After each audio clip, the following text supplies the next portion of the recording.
Okay, I think it's should be working. Let me know if you hear me. You should be able to hear me. My microphone appears to be working. The chat is not appearing in this fucking thing, and I don't know why. You can't see what I'm Whoops. My secrets. Oh, that was just a...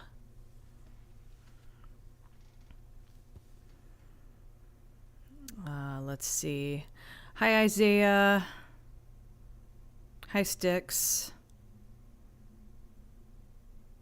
I hate winter warm spots. Was cozy in bed under the covers for hours, and then suddenly it's too warm. Oh, I hate that. Also, hi, the obtruse one. Hi, Special Iron. Another trip aboard the Crimson. Oh, there we go. Now it's showing in the... Okay, good. I didn't fuck it up. It was just lagging or something. Where was I?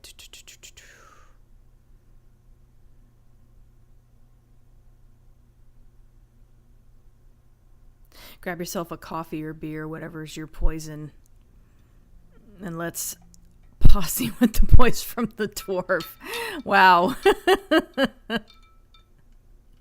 You've been hanging on to that one, Special Iron.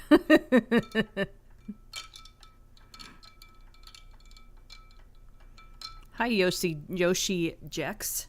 Or is it Gex? I think it's Gex because he's a gecko, right? Never played those games. I hate when my glass is all wet on the bottom and it gets water all over my desk. Oh, I just so happen to have a paper towel here. Gave myself a manicure last night and I thought I would need a paper towel and then I didn't. I'll get caught up with the chat eventually.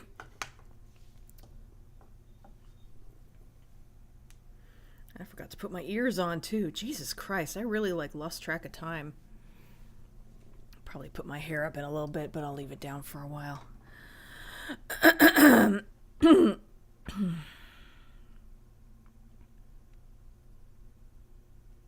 Hi, Shamrock Particle. I like your name.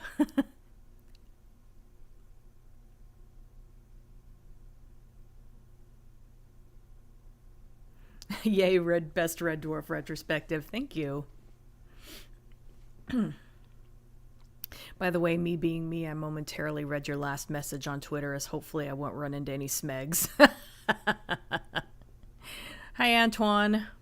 Hey, guys, sorry about being MIA. A lot of stuff been happening to me, and I didn't want to show up with bad vibes, Oh, sorry to hear that. Hope things are going better. Back to the Dinaverse.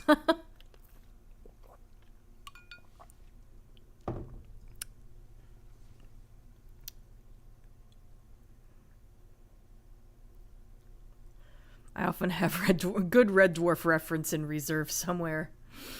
I don't know if I like the chat being at the top like that. It looks cluttered, but now it looks kind of plain, so I don't know.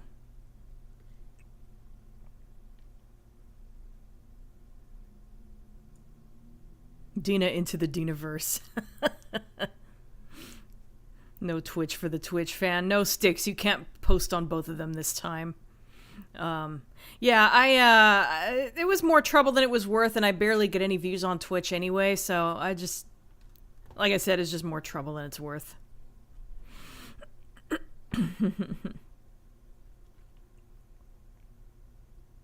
Okay, I guess I will just go ahead and get started. Hopefully all the settings are good and the volume won't be too high, but if it is, let me know. Yeah, I got my last stream got flagged for copyright infringement, even though it was really small on the screen. And I realized there's no point in flipping it because with the original Red Dwarf videos, I was flipping the clips sometimes. So if it just flips it back, there's no point.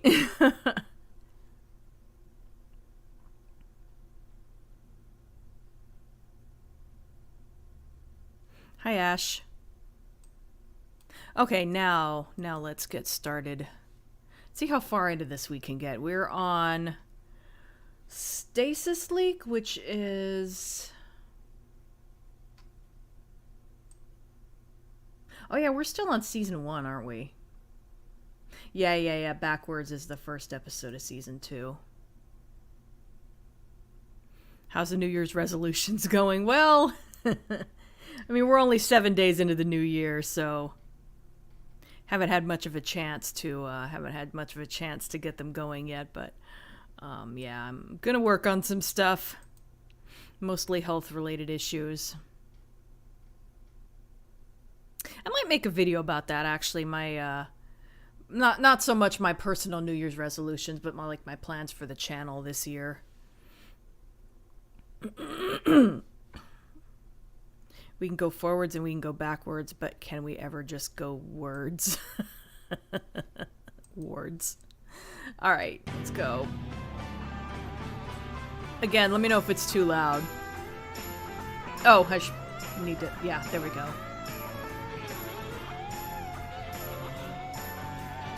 Yeah, my hair's bugging me. I gotta put it up. Oh, no, it's okay. It just has to reload because it's been paused for a long time. It's a little loud on my end.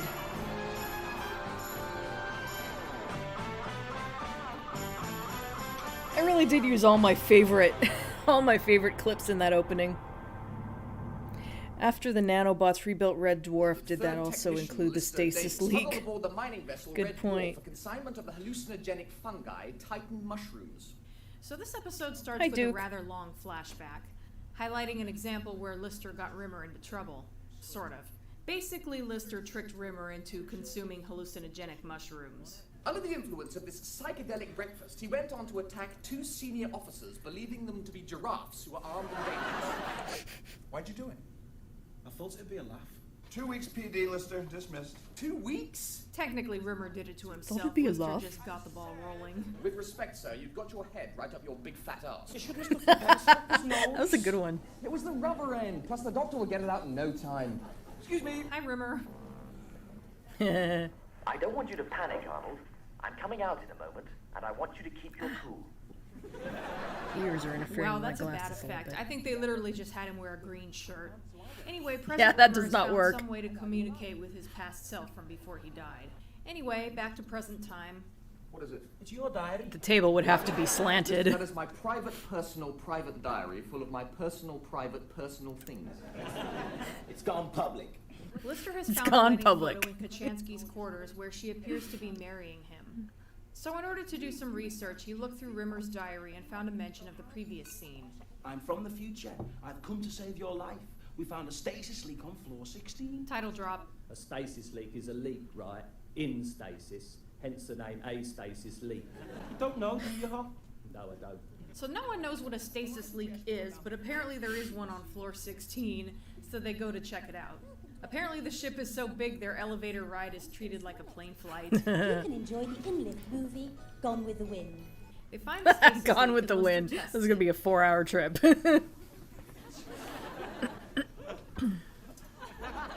It works, so the rest of them go through.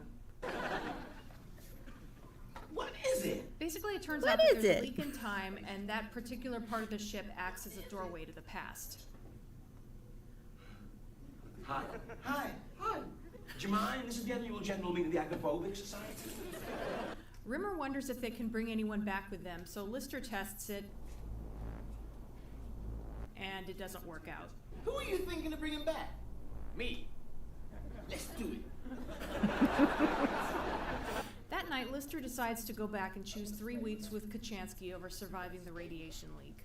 Of course, Rimmer doesn't appreciate I don't that. think there are any What cats about around me? here. I've given you the best years of my death. But then Best Lister years of realizes my that death. there is a way to bring someone back. Persuade them to get into stasis before the radiation leak happens.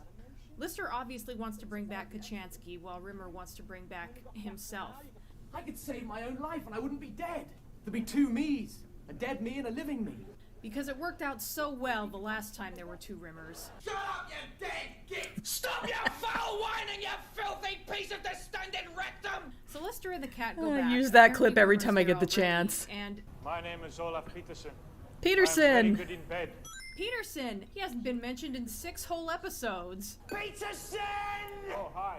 Give us a kiss, you Oh, hi. He's just a friend. Promise I'll come to your room and see you. Lister, you'll die for this. Meanwhile, hi again, Rimmer. In all seriousness, I thought that was a nice detail that you see that same bit in the beginning, though you don't realize it's Rimmer then unless you Oh, that's in black and white because it was a flashback. I was thinking it was one of those clips where I tried putting it in black and white to get past the copyright. And that scene from earlier plays again. He tries to convince past Rimmer to go into stasis, but since that Rimmer has recently ingested hallucinogenic mushrooms, he thinks that this Rimmer is a hallucination. Unfortunately, when Captain Hollister shows up dressed as a chicken for a costume party, Rimmer still thinks he's hallucinating. I mean, You think he would play it safe and act as if Captain Hollister was him? really there and maybe it was just the chicken costume he was hallucinating? Wow, you are all kinds of dumb. No wonder you don't know how to eat gazpacho soup. Meanwhew, Lister tracks down There's a lot of Kochanski bad and edits in finds here. I that don't know she's what's going already on in a there. honeymoon suite with some other guy. I might be doing zooms and Then stuff. he remembers that there was another guy in that picture, so apparently he was the one she was getting married to. Why do women always leave me for total smegheads? And drinking wine. What do you want on your cornflakes, darling? Oh, I'll have some wine, please. Smeg. You can tell all that just from a photograph? Unfortunately, Kochanski spots him. Oh, hi, it's you. Hi. Come in. No, really, it's okay. That was such a pet thing that Cat just did. Not necessarily a cat thing, but definitely a pet thing. Just go wherever the food is. Yeah, I think you'll really like him. when your pet gets away from you, you And have to also chase this after them. happens. So how you doing, kid? What is this? A meeting of the ugly convention? It turns out that this alternate Lister finds a different way to go back in time 5 years later. So how about a Frenchie from your future bride? Go back to where you came from and wait for 5 years. Smeghead. And you.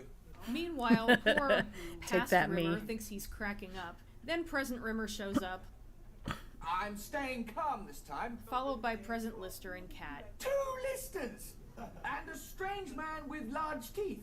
Hey, I'm a cat. Of course you're a cat. Then alternate Lister and Kochanski show up. Perhaps Lister here would like to go over to the fridge and open a bottle of wine for Lister and Lister. Rimmer here doesn't drink because he's dead. Followed by alternate Rimmer. Now, from this point on, things get a little bit confusing. Before anyone says anything else, I'd just like to make a little speech. Go away! So ends Stasis Leak. Again, this is another filler episode, but it's a good one. For some reason, I'm always getting it confused with Future Echoes, with the whole time travel thing. Though that's really all they have in I common. probably shouldn't use the word filler episode. Some people were really put off by that, but like, I mean, there's no mention of getting back to Earth or anything like that, like there is in most other episodes. So I guess that was what I meant when I said filler. Common. Also, this one's a little more in the vein of an alternate universe story. I like how the alternate versions of Lister and Rimmer both have facial hair, most likely a nod to a certain episode of Star Trek. Also, just a random fun fact, the reason Kochanski shows up wearing a hat that conveniently covers most of her face is because the actress who was playing Kochanski at the time wasn't available to shoot this scene, so they had to use a stand-in. I also think it's interesting how Lister chooses to go back and be with Kochanski, knowing he'll only have 3 weeks to live if he does. It's not the best idea, but it at least makes more sense than wanting to be with a hologram version of her. And it just sounds like something Lister would do. Also, since we're going back in time and changing things anyway, why the hell did no one think to tell past Rimmer to fix the drive plate and just save the whole crew? Next up is one of the best episodes of Season 2, Queeg. See you then.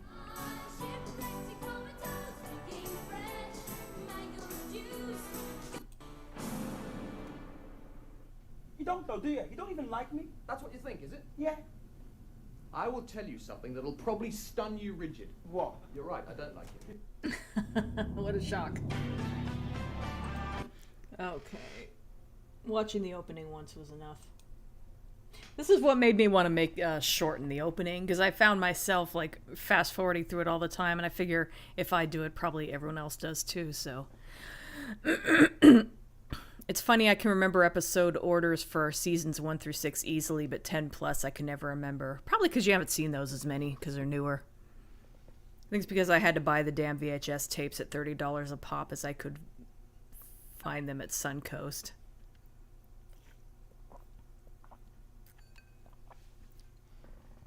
In 3 million years, you'll be dead.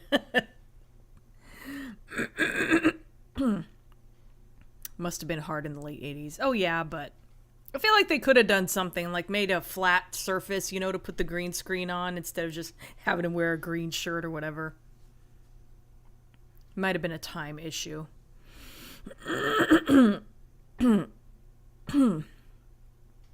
Yeah, the BBC was notoriously stingy about special effects, even in shows that relied on them back in the day.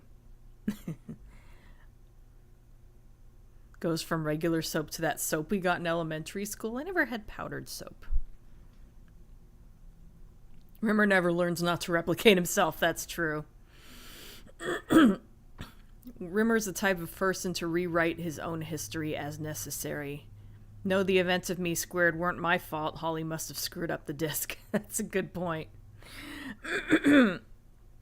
Wait, if Rimmer went into stasis, he would have not broke the drive plate repair, therefore not causing the death of the crew. That's true.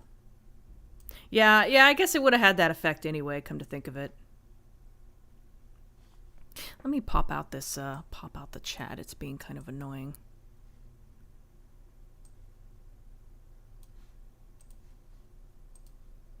And now I've lost my place. Oh, I found it already. I love how the inflatable banana is still present in the flashback clip somehow. Oh yeah, good point. Hi, Taijan. Excuse me. I normally don't eat right before a stream, but I found myself hungry at like 12:30, and like I didn't want to go an entire stream without eating anything when I was already hungry when I started, so.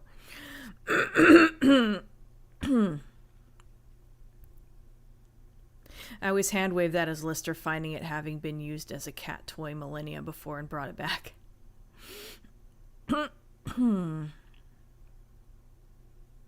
I realized Holly is still and always a genius, having an IQ of 6,000. Also, Lister didn't go insane, so Holly's plan worked, being an artificial AI. Oh yeah, they've covered that on the show.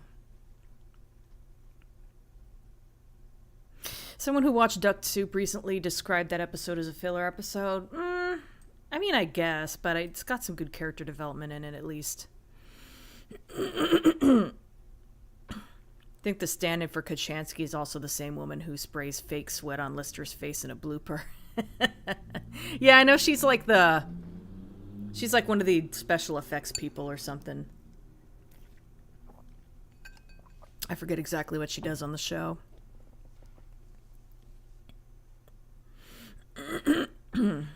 Makeup or whatever. I don't think I ever fast forwarded through it. I always loved the theme tune. You would. I spent my early teens learning the tongue-tie dance. Wow.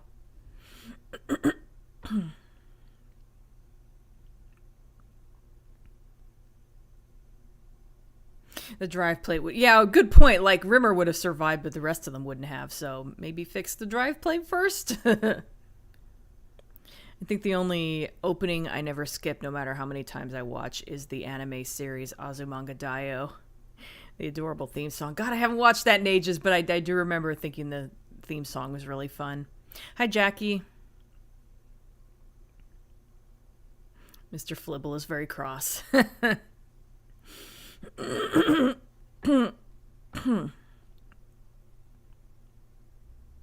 Just bought season 1 on iTunes. Cool. Time slides show Time slides shows why Rimmer would last as long as a human. Not sure what you mean. Oh, I think you mean wouldn't last long as a human. Okay. Remember in the novel, Rimmer had nothing to do with the radiation leak. A few mess-ups caused the accident, and someone spilled coffee on his keyboard and assumed the warnings on his screen were bugs. I managed to get a Blu-ray box set with series 1 through 8 not too long ago. That's cool. I think I just have it on DVD, or maybe some of them might be Blu-ray. I don't remember. I think it's all DVD, though.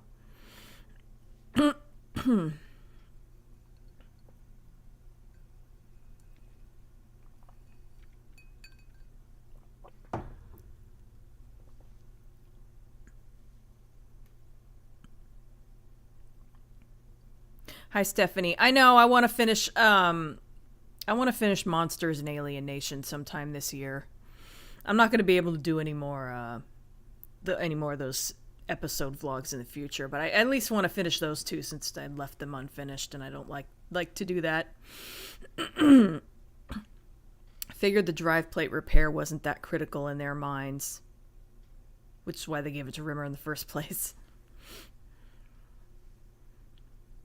Did you find all the hidden content on the DVDs? I don't know if I ever even watched them, because by the time I got them, I'd already seen the show a lot.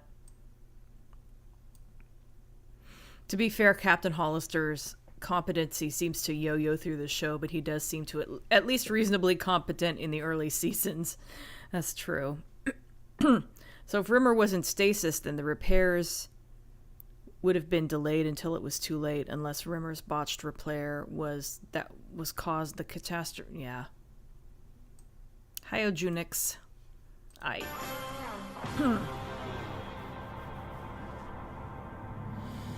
Queeg. I'm in the middle of a tactical calculation Oh, God. will swing this entire game. So Rimmer is playing checkers against a Scudder, and Undertale there is one move reference left coming before up. the Scudder beats him. So Rimmer is maybe not cheating so much as exploiting a technicality. El Scutto here has to go back on duty, and if he goes before the game is concluded, I win by default. Wait, let me add the proper background music.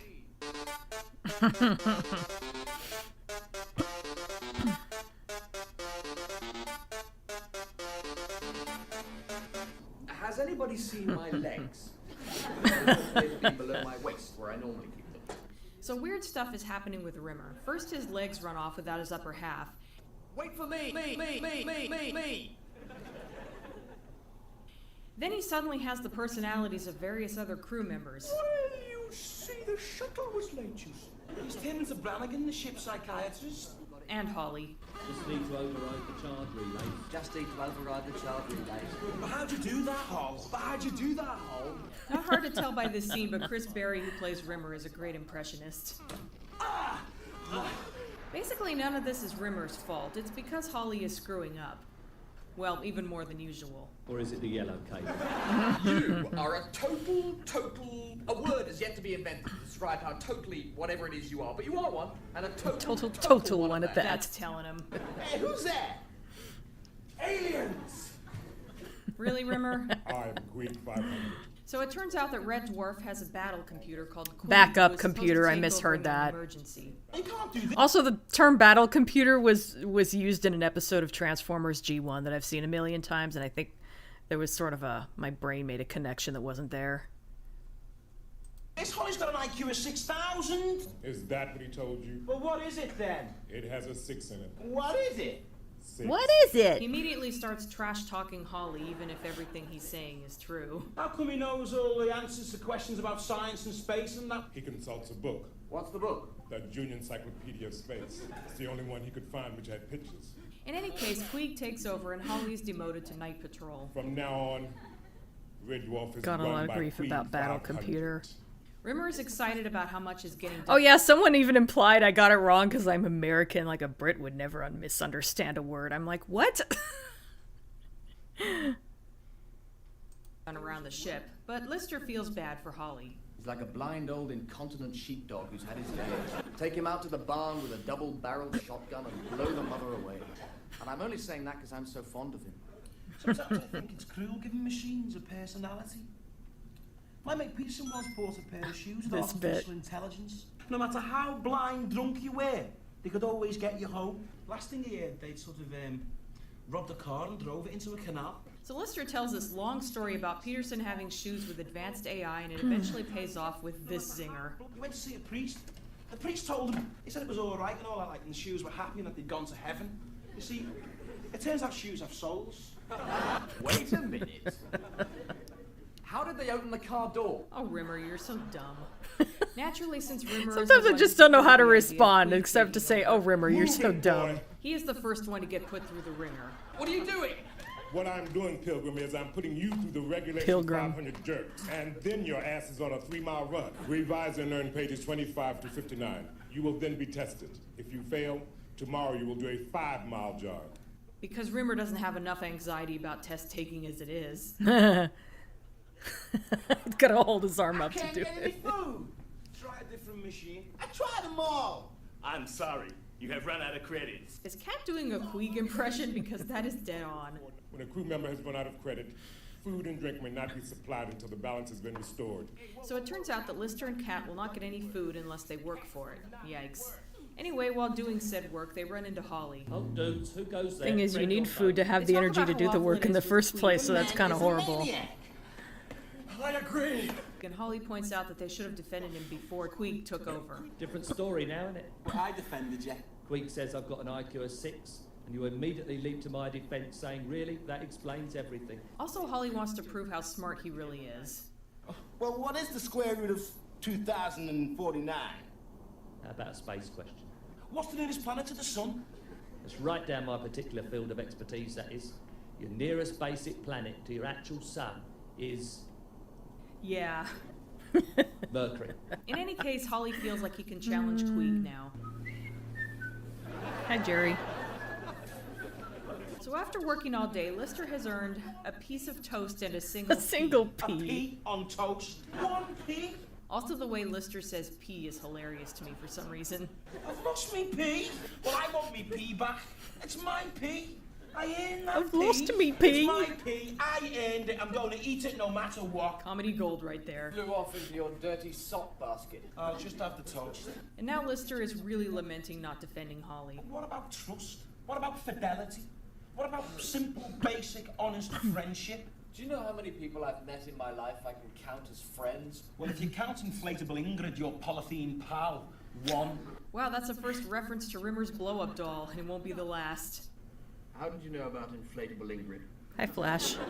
I've been seeing it behind your back. So Holly finally challenges Queeg to a game of his choice. The winner will get command of Red Dwarf, and the loser will be erased. Name your game. Chess. It can be anything, any game at all. Chess. Monopoly, maybe. I'll let you go first. Chess! So you like a bit of chess, do you? So they play a very tense game of chess, despite Holly not knowing what any of the pieces are called. Horsey to King Bish 3. Horsey takes Horsey. King Prawn. Bish takes Prawn. But of course, Holly loses. Double check and mate, sucker. Oh yeah, Sucker. didn't see that. And they're stuck with Queeg forever, which is really gonna suck for them. And Holly shows up one last time to say goodbye to everyone. Oh, one last thing. 45.265881. What? That's the square root of 2049. Well, as they always say, finish on a song. Time and time again, the chance for love has passed me by. Okay, suckers. There's only one thing I want to say to you. What's happening, dudes? We are talking Jape of the Decade. Yes, that really happened. Holly was fucking with them the entire time. Queeg never existed. It was me all along. You staged the whole thing. That's right, suckers. Appreciate what you've got, because basically, I'm fantastic. And so ends Queeg. This episode is probably the best Season 2 episode, if not one of the best overall. We're nearing the end of Norman Lovett's original Season run 2? on Red Dwarf, and unfortunately I haven't given Holly a lot I of thought I was still attention. on season 1. To be fair, in this format, it's a bit hard to. Holly's main function on the show is to provide exposition and deliver one-liners. Well, it's usually faster if I give a shortened version of the exposition myself, and a lot of his one-liners don't tend to have much to do with the episode's plot, so I tend to skip over them. I do try to include one of them in the stinger, though, whenever there's a really good one. So yeah, it's not that I don't love Holly or anything. If this show weren't already a comedy, I'd say he was the comic relief, so he's kind of easy to leave out. Same goes for Kat, and I adore Kat. But anyway, as funny as this episode is when you first see it and the twist happens, I actually think it's funnier on later viewings. The surprise is gone, but you're left noticing all the work Holly had to have put into this prank. To me, that just makes it better. This is the kind of twist where if it were anyone but Holly, it would have been impossible because it would involve someone being in more than one place at once to pull it off. But Holly has control of the entire ship and can basically be everywhere at once. Also, with only 3 people on the ship and his only main function being to point the ship towards Earth and go more or less in a straight line, and hell, he's even complained about being bored in the past, he basically doesn't have anything better to do than to set up this elaborate scenario and completely invent a character. And then there's just how freaking mean he was to the crew. Basically, in my opinion, it's even funnier when you already know that Holly is behind it all. It makes one wonder if Holly is as dumb as he lets on. At least some of it could be an act he puts on to entertain himself. If nothing else, he apparently can play chess. The phrase brilliant but lazy comes to mind. You go, Holly. Next up is a season 2 finale, Parallel Universe. See you then. Yeah, I really slipped and said this was season 2. What the fuck? How did I not get called out on that in the comments section? Oops. Why am I letting that go? That was horrible. I never want to go through that again.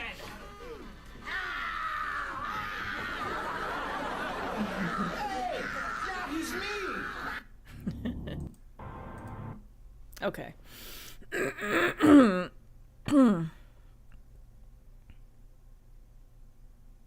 In the menu, there are buttons you can press and codes to enter that give you bonus content. Oh, that's neat. Trying to sort continuity in Red Dwarf is a fool's gambit at best. True. Trust me, I've tried.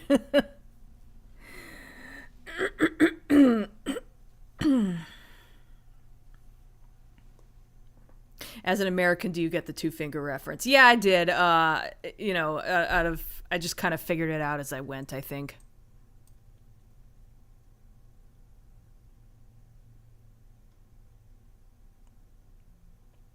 What was really funny was recently I went back and watched Buffy, and there's a scene where Spike does this to Xander. And it ended up in the opening, so that was pretty funny. I didn't get what he was doing before. Even after all these years, I still think that Charles Oggins is one of the best guest stars on the show ever had. Yeah, he was a lot of fun.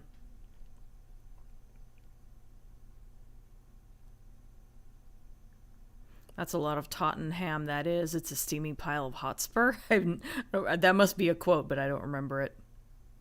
One pay? I earned that pay. That puzzled me as well. Backup is hardly exclusively a British phrase. Oh, I left that up there. I'm surprised I didn't delete that comment. Usually I delete it when people are being... I delete comments where people are being assholes, but...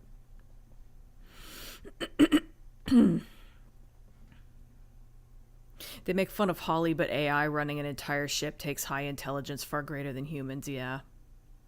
The story behind the casting? I don't think I remember that story.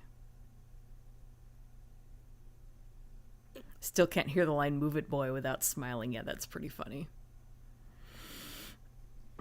I've lost me pay. Everybody repeating that.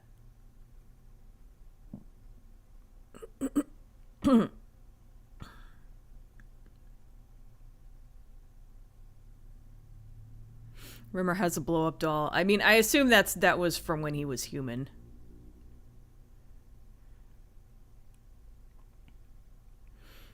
Do holograms need to eat, exercise, shower at all, or is that a stupid hologram tricks? It's probably stupid hologram tricks.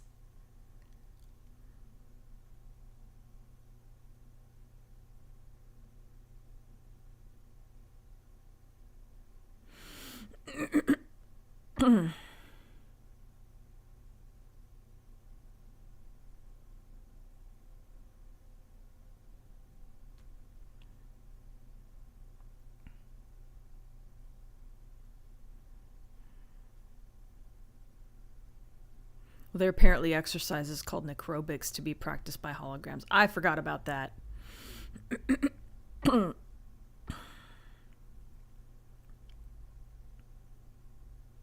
I really liked female Holly over original Holly. Yeah, me too. I mean, not that original Holly wasn't good, but I think I liked her even better. Oh, somebody already answered the blow-up doll thing.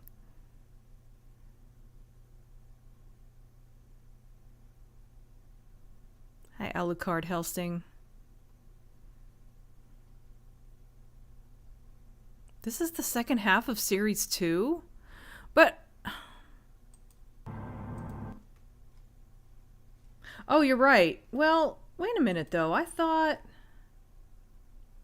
What was the last episode of season 1? Oh, that's right, it was Crichton. Okay. And Better Life. Okay, I must be thinking of season 3. Okay, yeah. I was thinking Backwards was the first episode of season 2, but that's the first episode of season 3. Duh. Jeez, I'm starting to forget everything now.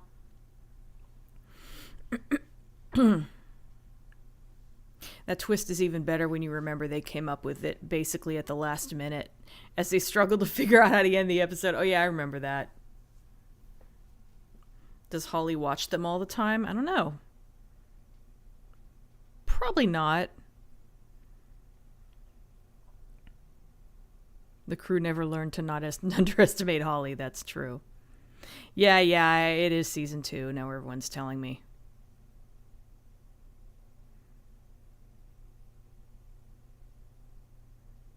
There goes Dina quoting TV tropes again. Yep. How is life? It's all right. I think I probably mentioned this in the previous stream, but I got hired at the job I was temping at, so that's nice. So I have like paid time off and benefits and stuff like that.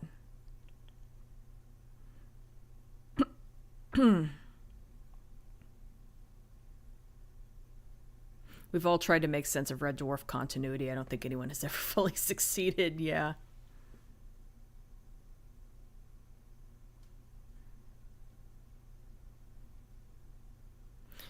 Trying to figure out the continuity of Red Dwarf is like trying to make a timeline for Five Nights at Freddy's. Hi, Cinematic Sith. I don't think I've seen you around here before. It's going all right. I hope it's going well for you too. It's like making sense of Kingdom Hearts story and timeline. Everyone's just bringing up every single thing with a confusing timeline.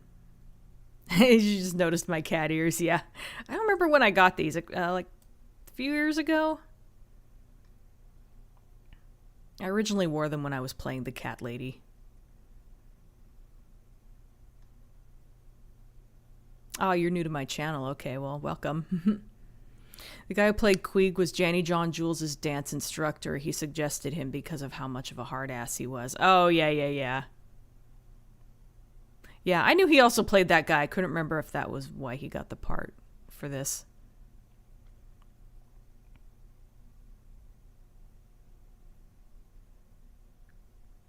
Well, yeah, I mean, he still had it after he was a hologram, but I'm just saying he originally got it while he was still human and, like, able to use it.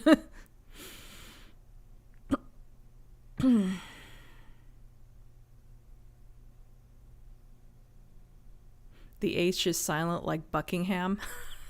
Sorry, the H isn't silent for Americans when we say that, I don't think. It's a British football club? Okay. Hi, Told Chalk. I don't think I saw you before. Charles Oggins also choreographed Tongue Tied. Yeah. By all accounts, he was quite the hard ass. Yeah, he also did some of the choreography in Labyrinth, too.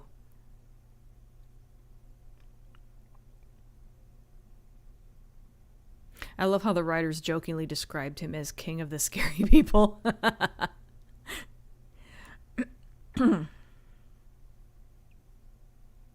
Norman Lovett was a bit hard-headed to work with, so I can see why they replaced him, yeah. He was better at deadpan snark, while Hattie was better at more silly, goofy humor. That's true. I mean, they're kind of different, and they each do their own method really well. It just depends on which one you prefer. My name's a play on the words cinematic and nomad. Oh, kind of like Cybercat.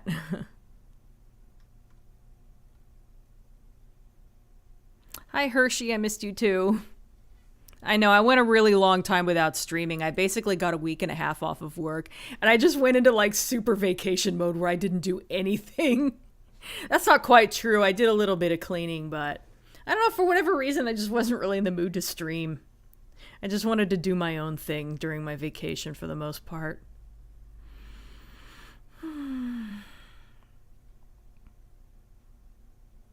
Just want to say thanks. It's nice to enjoy my favorite TV show with the fan. That's cool.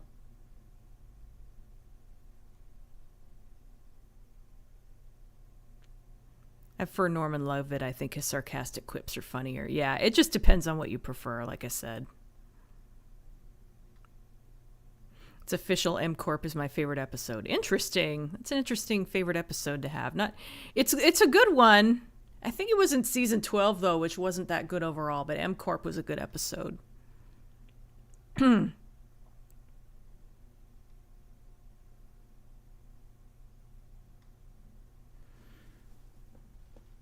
Oh, thanks, Isaiah. How was my Christmas? It was good. Like I said, I didn't do anything, which was kind of nice. Kind of a nice change. I was getting a little bit burned out towards the end of Christmas, so I was sort of relieved to have it be over, but I'm one of those people who really enjoys the holiday, so it was bittersweet when it ended. Planning to watch Evil Dead 2, but I realized HBO Max took the Evil Dead movies off their service. Oh, of course they did. Fuck HBO Max. Yeah, the main reason I liked having HBO Max is because they had all the DCAU shows on there, but I think they're going to eventually take them all off. So I don't know if I want to keep HBO Max, to be honest. I think I'd rather have Paramount Plus. At least they have, like, the South Park episodes that don't get aired on TV right away.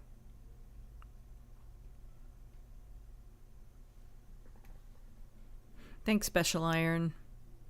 Last night, Maisie fell asleep with a chew bone in his mouth, and Sophia sleep ran all night. That's so cute. So Dina won't be a Twitch stream millionaire. Yeah, it's unlikely. Glad to hear that, Cinematic Sith. Do you have a fancy cat shirt? I don't. I can't think of... The closest thing I have to a cat shirt is I've got one that has like 2 leopards on it. I'm sure I wore it in some cat video.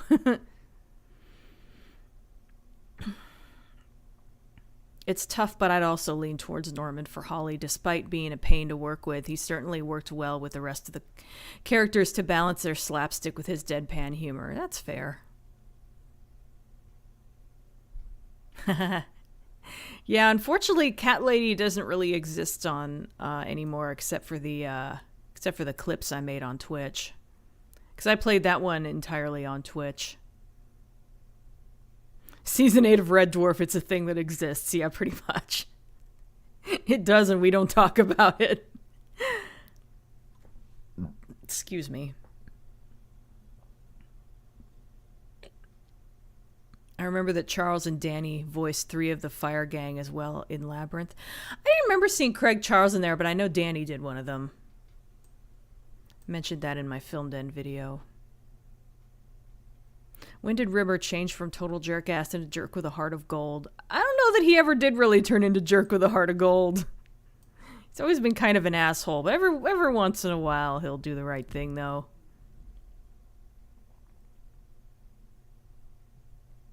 I pronounce your channel name as Cyborg Cat rather than Cyber Cat. That's fine.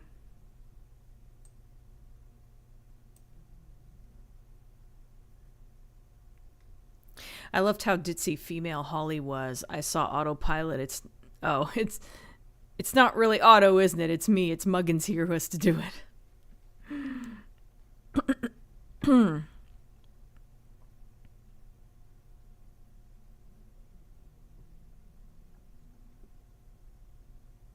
Never watched Red Dwarf before, but I do love me some sci-fi stuff. Oh, Red Dwarf is a lot of fun. I can't think of too many sci-fi comedies.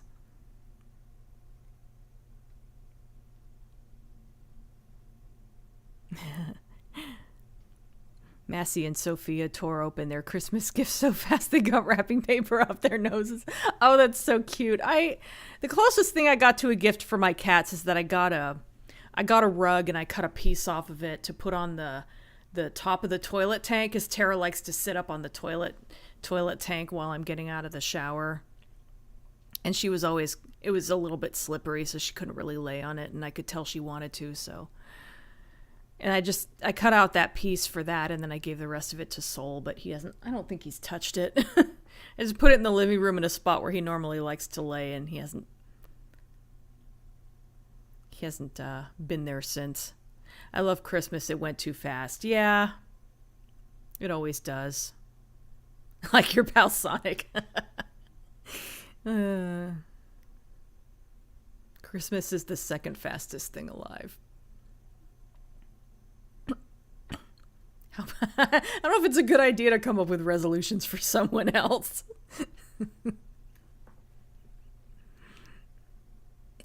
For my Christmas, I got a VHS player. A VHS player, wow, with a remote. VHS for cleaning the dust out from it. A pizza blanket? Zero sugar candy, a bunch of CDRs. An external CD drive, body spray, and $200 Beast headphones. That's cool. Can't remember everything I got. I got one of those UV lamps for doing gel nail polish because I wanted to try that out. And I got, nobody got me nail polish. I got nail polish for myself. But what did I get? I got the Planet, all of the original Planet of the Apes movies on DVD. I got a box set. What else did I get? A lot of clothes, most of which I couldn't wear.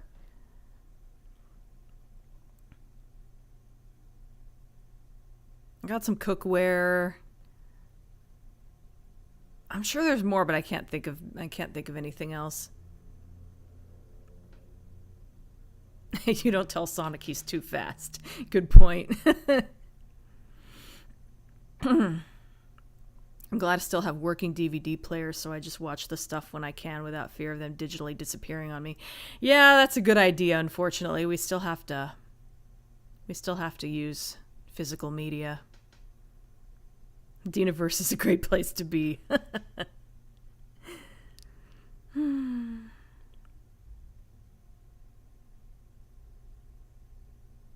Same initials of the Green Ranger. Imagine Cat as president. I mean, couldn't do too much worse of a job than our... Anyway.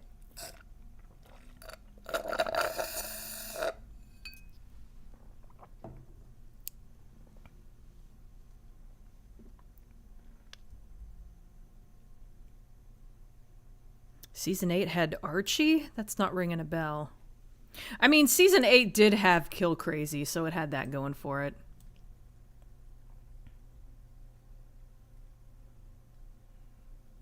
Odie opened his presents too. He didn't know which to play with first. That's so cute.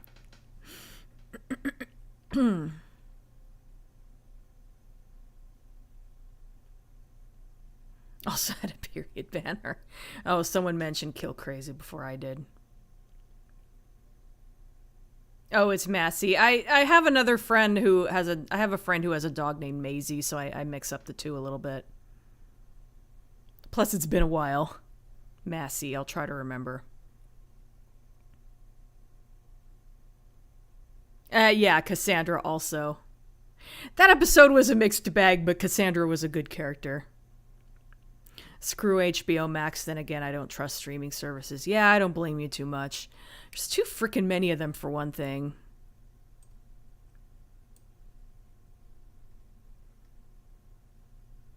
And Nigel was nice. Series 8 also had Pete, yeah. I seem to be the only one who likes Pete. I thought it was a funny episode. It was flawed, but I generally liked it. I grew up with Craig Charles from watching Robot Wars. Oh, I forgot he was in that. Also vaguely knew about Red Dwarf, but I only started watching it last month and I love it. This is the second stream this week where someone has made a Tails joke to me.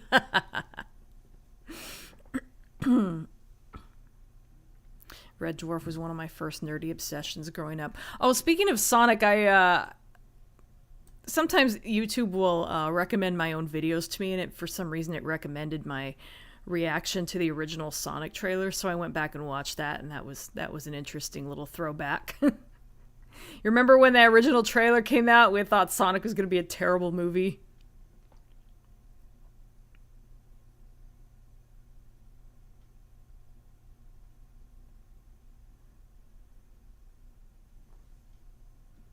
Oh, it's Beats. Okay. I don't know headphones companies that much. Apparently Beats has a bass problem, but so far I haven't really had that much of a problem when it comes to bass. So far, so good. Yeah, I don't like when headphones just have a lot of bass by default and you can't adjust it. I don't like too much bass. It sounds muffled to me. Series 8 was good if you consider it as a joke from the nanobots and not really as part of the rest of the seasons. I mean, technically it's both. Oops, chat's getting away from me. I've also got a quote from you from that stream, which was of Tomb Raider when she walked into the one room. No, I don't want to be in a pulsating room with demon balls. I said that?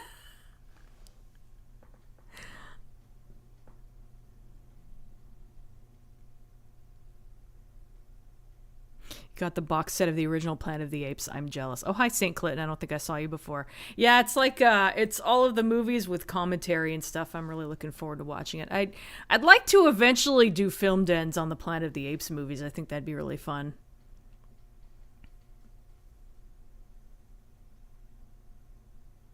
So you got to see Captain Hollister's mother, at least according to Rimmer. I don't remember that quote. I'm scared by a blender.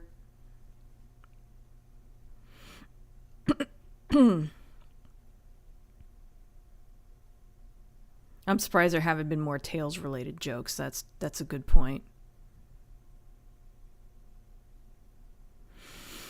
The only streaming service I trust is Disney Plus. They seem to know how to properly make use of a monopoly. That's true. Much as it's technically not good that Disney owns so many things.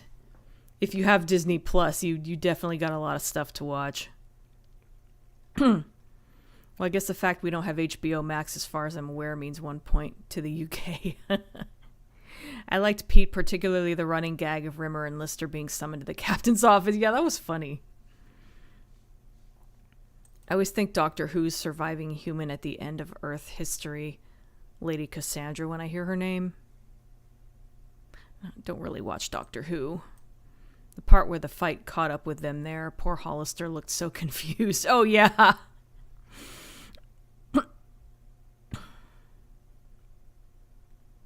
Oh yeah, now when you say something negative about it, prepare for the swarm of loyal Sonic fans. I remember the original Sonic trailer all too well. I remember people were saying they would still watch it because of Jim Carrey, however. Yeah, that was like the trailer really didn't look all bad. I mean, Sonic looking bad was going to really drag down the movie, but yeah, Jim Carrey was always a bright spot. I agree with Mac McDonald that his version of a scene in Series 8 was better than the one they ended up with, specifically the one with the bass. Yeah, I know what you're talking about. I think I mentioned that in that video.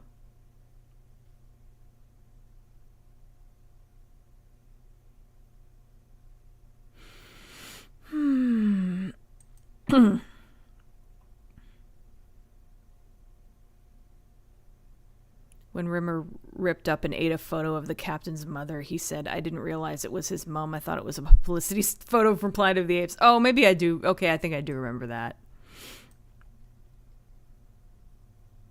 I have not played the Tomb Raider remake. I haven't played any of the newer games. I mostly just like Tomb Raider 2. The ironic thing I found out recently is the one franchise Disney doesn't want to own is Power Rangers. That's interesting. I can't stand Disney as a company. I know they've really gone downhill.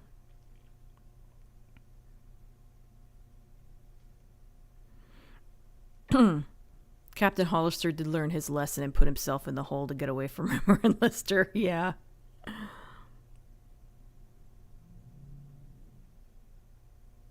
See you in 12 months. I don't hate Kachansky, but I do hate how she was handled sometimes. Yeah, what Special Iron said.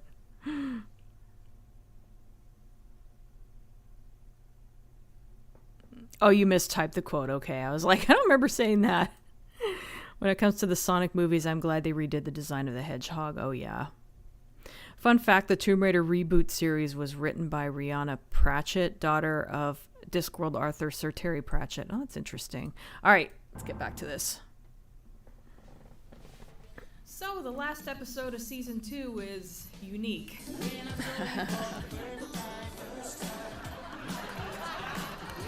Yeah, this is a thing that happens.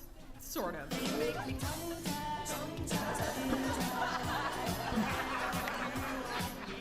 It's also the best thing ever if you're a cat fangirl. Also, watch the expressions on Rimmer and Lister. They both really ham it up. Anyway, that turned out to be a dream that Cat had. Apparently the ship's computer records everyone's dreams. Again, interesting little invasion of privacy there. He was looking for one that was a little more erotic. Me, 3 girls, and a family-sized tub of banana yogurt. Again, I'm saving most discussions about Cat for when I do a video about him. I'm thinking I might do it when I'm halfway through the series, so maybe after season 5. Anyway, this starts off a debate about relationships. By the way, notice the H on Rimmer's bike, and there's another one on the cup on the table indicating that it's also holographic. You see, totally maladjusted. That's rich, you know. I mean, coming from the man whose favourite book is How to Pick Up Girls by Hypnosis. Apparently, Rimmer once hypnotized a girl into going out with him. And bingo! She agreed to come on a date. And he also demonstrates a chat-up line he got from another book. Would you like a worm do? What's that then? I say, would you like a worm do? You say, what's a worm do? And I say... Oh, it wriggles along the ground like that. Anyway, Holly has invented what he calls the Holly Hop Drive that's supposed to be able to teleport them anywhere. And if it works, they can immediately go back to Earth. Yeah, right. It's just a box with stop and start on it. We're going to die. Blast off. The Earth. It's missing. It's not there. Wait a minute. Sorry, I was looking out the wrong window. And that's a gag they use later in the series. The thought occurs that we haven't actually reached Earth. The further thought occurs that we haven't actually budged a smegging inch. So it turns out that there's another ship nearby. Aliens! Uh-huh. Actually, it turns out to be an exact copy of Red Dwarf. Somehow, don't ask me how, we've jumped into a parallel universe. Title drop. Well, for instance, in this universe could be that Hitler won the Second World War. Could be something even more incredible, like perhaps Ringo was a really good drummer. Poor Ringo, he'll always be that one Beatle that nobody likes. Anyway, the other Red Dwarf's computer is basically a female version of Holly named Hilly. Well, this is a turn-up, isn't it? You better boogie on over and we can sort it out. She and Holly hit it off pretty well. They're so funny together. I'm in there. So they come across their alternate selves and they turn out to be exactly like them, except female. So you're not aliens. Meet Deb Lister and Allie Rimmer. Deb. Dave. Arnold. Ollie. Indeedy. Also, the Scudders are pink and frilly. We come from a female-orientated society. So it turns out that everything involving the sexes is basically the opposite in this universe. Who's the first person on the moon? Nellie Armstrong. Who wrote Hamlet? Will Shakespeare. Ah, so he was a bloke. No, she was a woman. Wilma Shakespeare.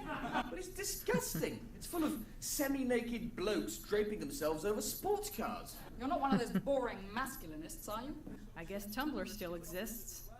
But yeah, What? long story Tumblr. short, everything is the same in this universe, only the sexes are switched. Down to men having to fight for I don't remember equality reading while anything having like made that a on lot of Tumblr. Progress, they're still basically seen as sex objects. These models are deformed, hugely deformed. Makes one feel quite inadequate. So I guess women are into big dicks also. I think as a general rule, men care more about size than women do in the real world. But since they're parroting the idea of men being obsessed with boobs, I see where they're going with this. Hey, holograms can touch each other. Again, alternate universe where women have stereotypically male attitudes, so it makes sense. Hey, I hate to break up the party, but is there somebody missing? Cat wants to find his double, so Oh, he I tells almost him where forgot to about look. this. I love that Cat audibly bumps into something on the way out and they still use that take. I think he's in for a bit of a shock. Why? His opposite isn't female. It's a dog. I see this version of Lister also likes to mess with Cat's head.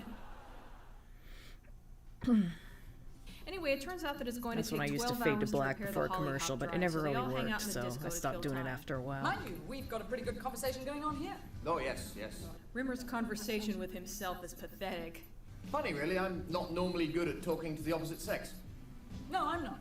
I run out of things to say. Then it gets weird.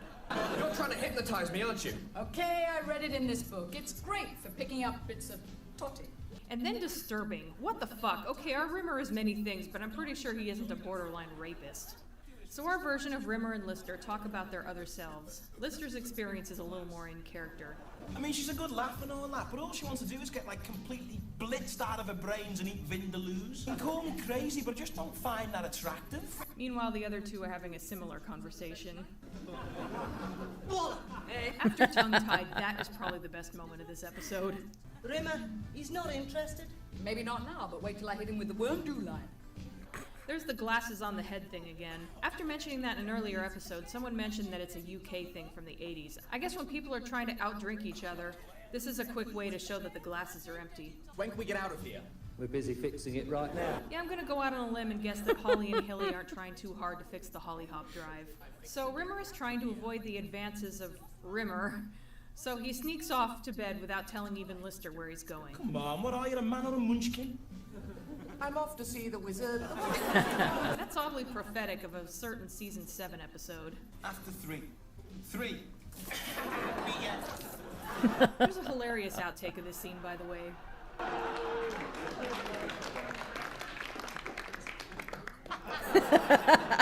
Wasn't funny. You really need to see Craig Charles' outtakes from this series if you haven't yet. It's almost like he tones down his Listerness for the show. Did I get drunk? Who did I get drunk? So clearly the two Listers got really drunk because they ended up in bed together. Oh, did I get drunk or did I get drunk? You pieces of filth. How could you even contemplate making love to yourself? Good to know that Rimmer is a hypocrite in both universes. I hope you get pregnant, you cheap little top. So in this universe, men are also the ones who carry children, so Lister could be pregnant somehow? And as we are in their universe, you could very well possibly be up the duff, laddie. There's so many reasons why that doesn't make sense. Yeah. But whatever. But what do you want me to do? I'm sorry, okay? Sorry. That's it, sorry. Again, Lister is many things, but I'm pretty sure he's not this big of a deadbeat. I mean, he is supposed to be a good guy underneath it all, so I'd like to believe that if he got a woman pregnant, he'd own up to it. Just because it's possible for you to get pregnant, it doesn't mean you necessarily are. You might get lucky. Anyway, cute little baby scutters. Holly hopping. I forgot about the baby scutters. 4, 3, 1. Blast off. I don't know why I'm going through it. This is just not possible. So Holly comments on the events of Future Echoes, where Lister learned that he was going to have twin boys in the near future, and it turns out that Lister is pregnant, resulting in both Rimmer and Kat being smug assholes. Oh well, season 1 ended up with Rimmer being put through the ringer, so I guess it's Lister's turn. Excellent news, Listy! Oh, thank God. I'm going to be an uncle. And so ends Parallel Universe. This episode, oh my god. First the good. Yeah. The two women playing the alternate versions of Rimmer and Lister are great, especially Deb. I recall that in the behind-the-scenes documentary, the creators thought they could have been better since they didn't have the time to have them spend time with Chris Berry and Craig Charles and really get a feel for how they play their characters. Again, though, I thought they did really well. Also, Kat. Kat is amazing. The main problem I have left with this out the episode entirety is of how they Dog, tried to didn't make a I? statement with it. The sort of men who behave badly around women are forced to put up with it themselves, and hilarity ensues. And the episode ends up focusing on it so much that our main characters get distorted a bit to kind of bend to that rather than having them act the way they normally would. Yeah. I'm okay with exaggerating the personality quirk of a character to get a laugh, but this episode ends up just putting Rimmer and Lister in a really bad light. I've already talked about Lister. Rimmer is definitely an insensitive asshole who wouldn't really keep someone else's comfort in mind, but I just don't see him being the type who would practically molest a woman who wasn't into it. I mean, there were unfortunate implications about how he got with Yvonne Magruder. She had a head injury and probably didn't know what she was doing, and that is messed up. But I feel like that could be chalked up to Rimmer being naive or in denial about it. I can't imagine Rimmer doing stuff like this. Ew. Other God, than I that, forgot though, there was it a is tongue funny and involved. generally good episode. I like the conversation about Nellie Armstrong and Wilma Shakespeare and how poor Kat gets trolled big time. It also introduces Hattie Hayridge as a female alternate of Holly. And while I'm on that subject, I'll go into the area between season 2 and 3. Now, I mentioned last time that we were nearing the end of Norman Lovett's run on Red Dwarf. Holly sticks around as a character, but from season 3 and up, for a while, Holly is played by Hattie Hayridge. Basically, Norman Lovett had a falling out with the creators and ended up leaving the show after season 2. Since Hattie Hayridge basically already had some experience, they cast her as the new Holly with the explanation that Holly was so in love with Hilly that he took on her appearance. Why not? Yeah. I'll go more into that along with what becomes of Lister's pregnancy when I get to season 3. Speaking of which, next up is Sidrawcab, or backwards. See you then.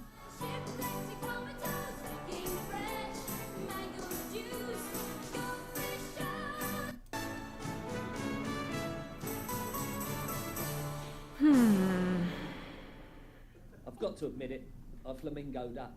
What? Well, it's like a cock-up, only much, much bigger. Flamingoed up. Alright, let me get caught up on the chat really quick.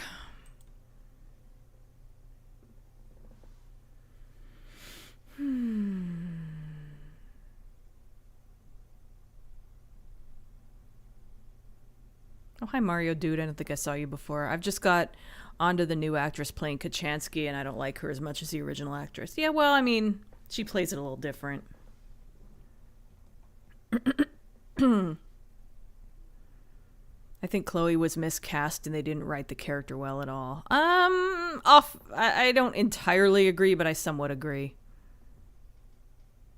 My problem with streaming services is that there's so much to pick from, it's kind of overwhelming. I know the whole point of streaming services was that it was supposed to be, you know, an alternative for cable TV, but there's so many of them now, we're basically back to having cable again.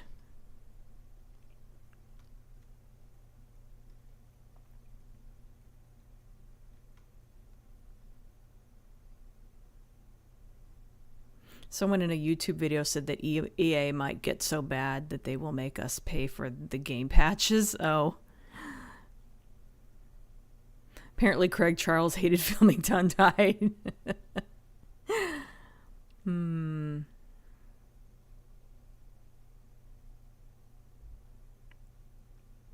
Oh, he was expecting more modern dance when it turned out to be more musical theater.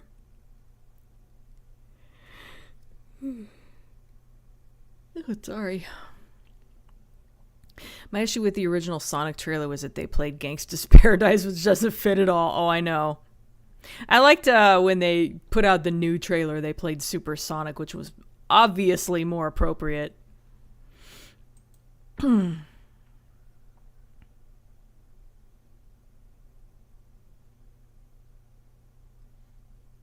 remember an episode of Voyager when they planned a raid to obtain a special component from a damaged Borg cube. I had a wonderful vision of it looking just like the Holly Hop Drive.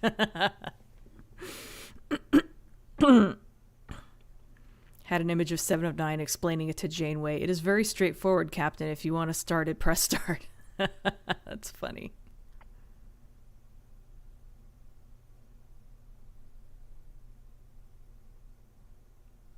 Is it Arlene? I think maybe I read that somewhere. Yeah, to me it sounds like she's saying Ollie. So I figured that it was Allie, short for Allison or whatever.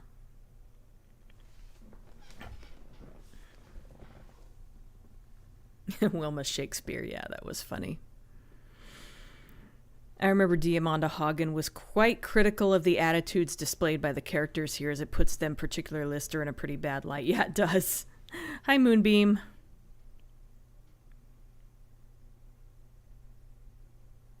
Why do people hate Ringo? I think it's just because, like, out of the Beatles, he's like the least good Beatle, music-wise. Apparently people hate John Lennon for other reasons, but anyway. It's not so much that people hate him. I think people just like to make him the butt of cheap jokes. Yeah. Also, I love the way Arlene says wallop when she makes that gesture. She did, didn't she?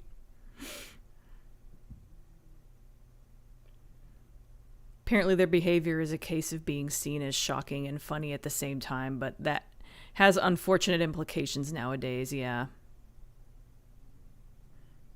Hi, Julia. I don't think I saw you before. Ever wonder what your parallel self would be like? I have no idea. I remember South Park had a similar joke. Did you bring the butt for? What's the butt for? For pooping, silly. I remember that. That was in the movie, I think.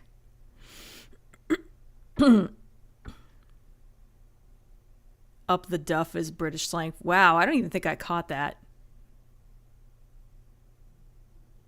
I want a baby scudder. I know, it's like a little scudder you can fit in your pocket.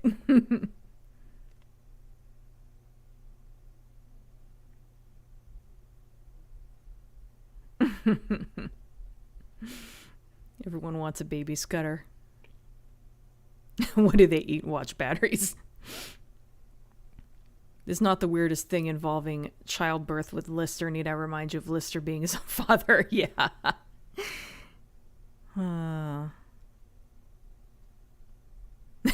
Incest. I mean,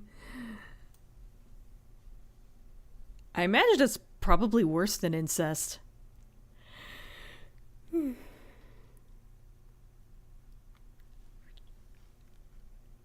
Oh yeah, and that line, if you want to keep your beer cool, stick it between his legs. Oh yeah.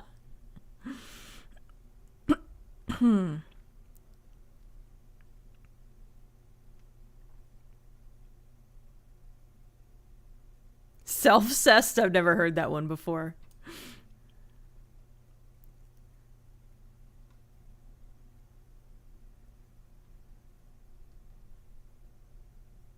It's weird to me that they still made Hattie audition for the role they did. That's funny. It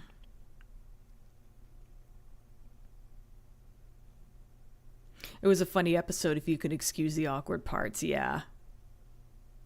Happy New Year.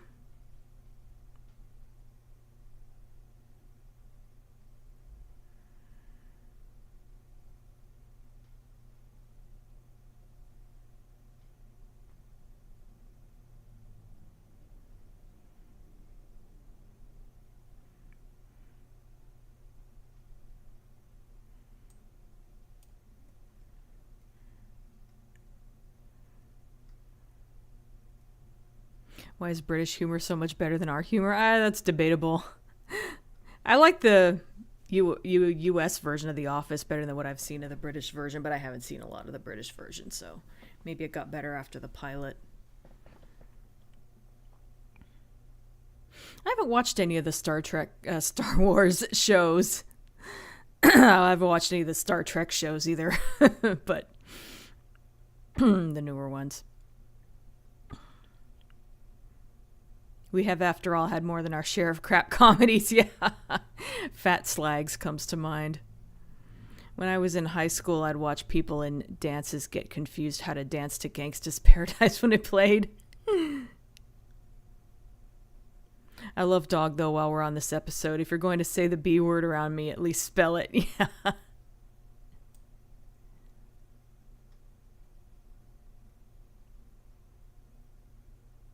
Ringo's not even the best drummer in the Beatles. In the other female universe, is Peterson also super hairy? Good question. I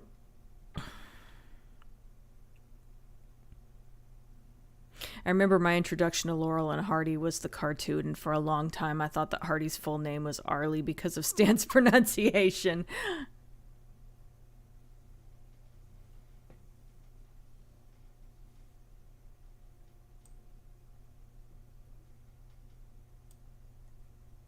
Yeah, I remember being a kid and being confused about what his first name was, and my mom explained it's Ollie, short for Oliver.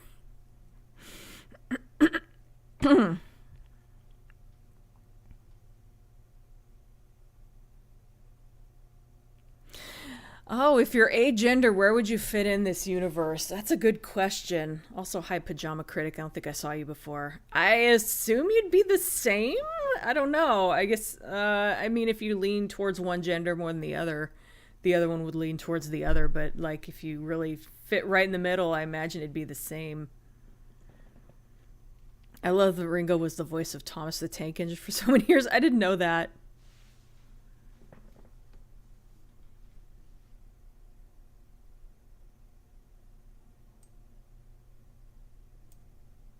I remember Ringo was in a movie called Caveman that was supposed to be a comedy, but it really wasn't that funny for the most part.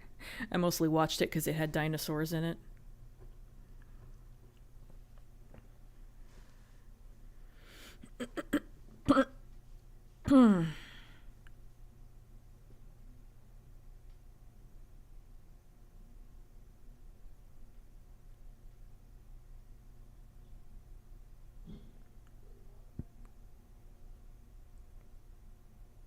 Okay, Eugenics, thanks for stopping by. Would you want a Boy Scout or a Girl Scouter?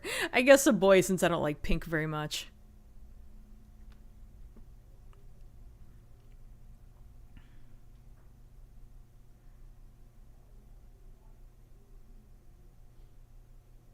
I'm trans, I would mix everything up in this episode. Good point. Like, I guess, like, if you're a trans woman, maybe you'd be a trans man in the alternate universe. Rimmer's also arguably guilty of incest in Rimmer World. Oh, yeah, good point.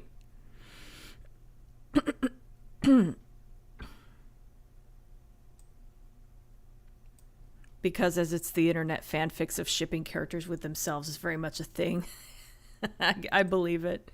I just never heard the term self-cessed before. I kind of like it. It's sort of funny.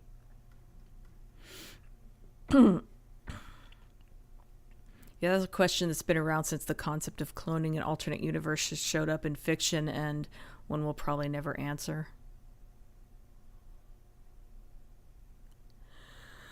Oh yeah, Loki did do that, didn't he? Didn't it?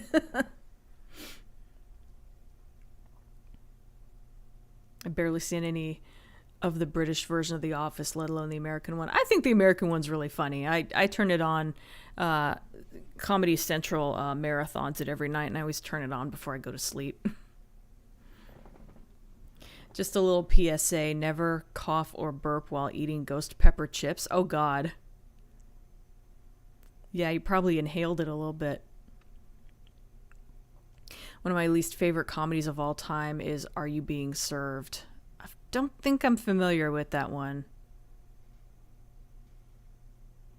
I like the US version of The Office better, a sentence you should never say in the UK. Oh, I know. Trust me.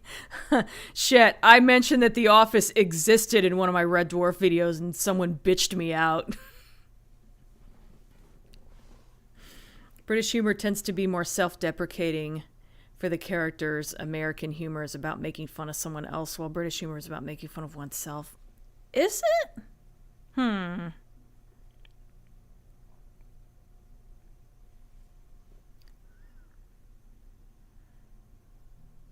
Whenever I watch a British show, I have to turn subtitles on or I won't understand the word.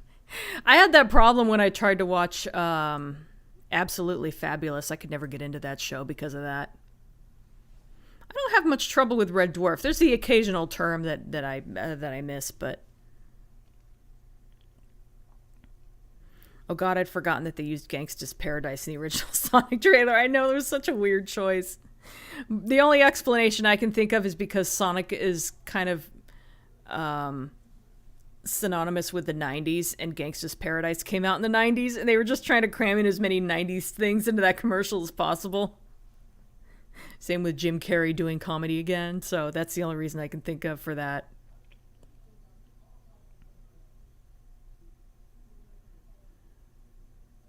I've often heard the example that while making a self-deprecating joke is funny to a Brit, an American would be concerned about your mental health. That's a good point. I mean, sometimes when people make self-deprecating comments, sometimes it is kind of a sign that they're not doing well.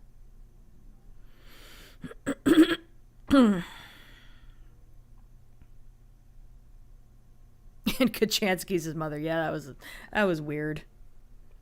I don't know, the pink ones seem to have those cute little eyelashes. That's true. You and I both cleared our throat at the same time. Jinx, now you owe me a soda. I rubbed my eyes when my fingers were covered in hot sauce twice. Oh my God. I think I've managed to not do anything like that so far, but the American Office is different, not better than the original Office. Well, I said I like it better. I didn't say it was better overall. Like, it's a matter of preference, isn't it? You're not missing anything. Are you being served as one of those 70s comedies that generally relies on cheap stereotypical humor? Ah, yeah, it sounds lazy.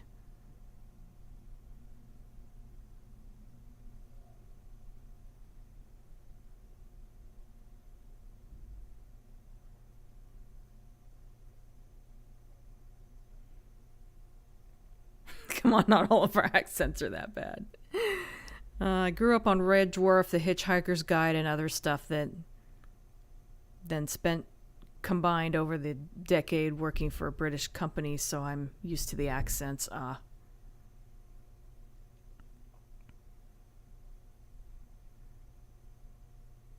It's also made my own accent weird. I'll use British slang or idioms, but I have a slight Texas twang to my accent. Oh, it sounds so awkward when Americans use British slang.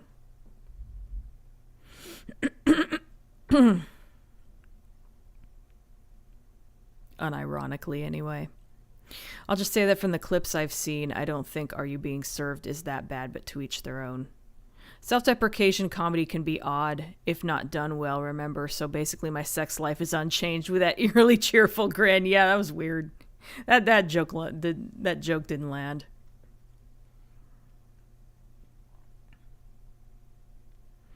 Spent 3+ years fielding tech support calls from an office in Glasgow. You'll learn. Yeah.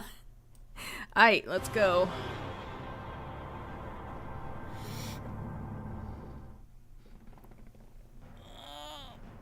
Welcome to Red Dwarf Season 3. We're just tearing through this one. Normally I'd save any kind of behind-the-scenes sort of commentary for the end, but Season 3 opens with an info dump that's going to need some explaining. First of all, Season 2 ended with Lister becoming pregnant, which they were going to continue with an episode they wrote called Dad, and an animatic of some of it does exist on one of the DVDs. Excuse me. But in the end, they decided they couldn't make it work. So they have this text crawl which goes by too fast to read, but if you care enough to pause and read it, it explains what happened. Basically, Lister gave birth to twin boys, Jim and Bexley, who grew up extremely fast and became 18 years old within a few days, due to being in the wrong universe or something, so Lister had them sent back to the parallel universe so they'd age normally. There's also mention of Crichton having left the ship and crashed, ending up in pieces. After he is rebuilt, they were unable to recapture his former personality. Also, Holly took on Hilly's appearance, which I talked about in the last episode. So there you go, you're caught up. So after a goofy conversation between Lister and Kat about how hot Wilma Flintstone is, we're hit in the face with nearly every big Season 3 change all at once. First is the ship Starbug. It's a lot bigger than the white and blue midgets that we saw in Season 2 and has a much more memorable design. Secondly, Crichton is back and is being played by Robert Llewellyn. And finally, Rimmer has had a rather drastic change in uniform. The creators wanted to visually hint at the idea that he's a hologram by having him wear a uniform that catches the light in interesting ways. By the way, speaking as someone who is attempting to recreate this uniform as a costume for someone, I'm pretty sure it's made out of taffeta, which is kind of hilarious. Anyway, Crichton's taffeta tested uniform on how well he can fly Starbug, and it's revealed taffeta is one of those materials they make prom dresses out of, if you didn't know. That's why I think that's funny. That Rimmer makes him nervous. Name?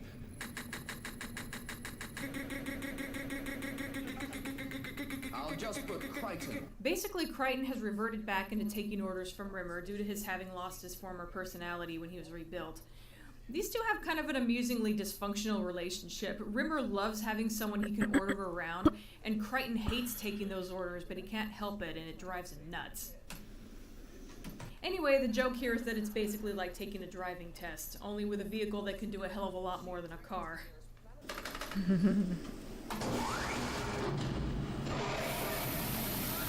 Not sure how that works with Rimmer being a hologram, but whatever. In your own time. In your own time. I failed, haven't I? Just proceed. Ease forward.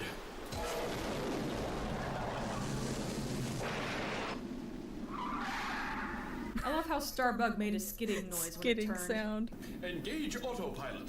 Autopilot engaged. Well, I say autopilot. It's not really autopilot, is it? It's me. It's Muggins here who has to do it. Girl type Holly is a bit more snippy than boy type was.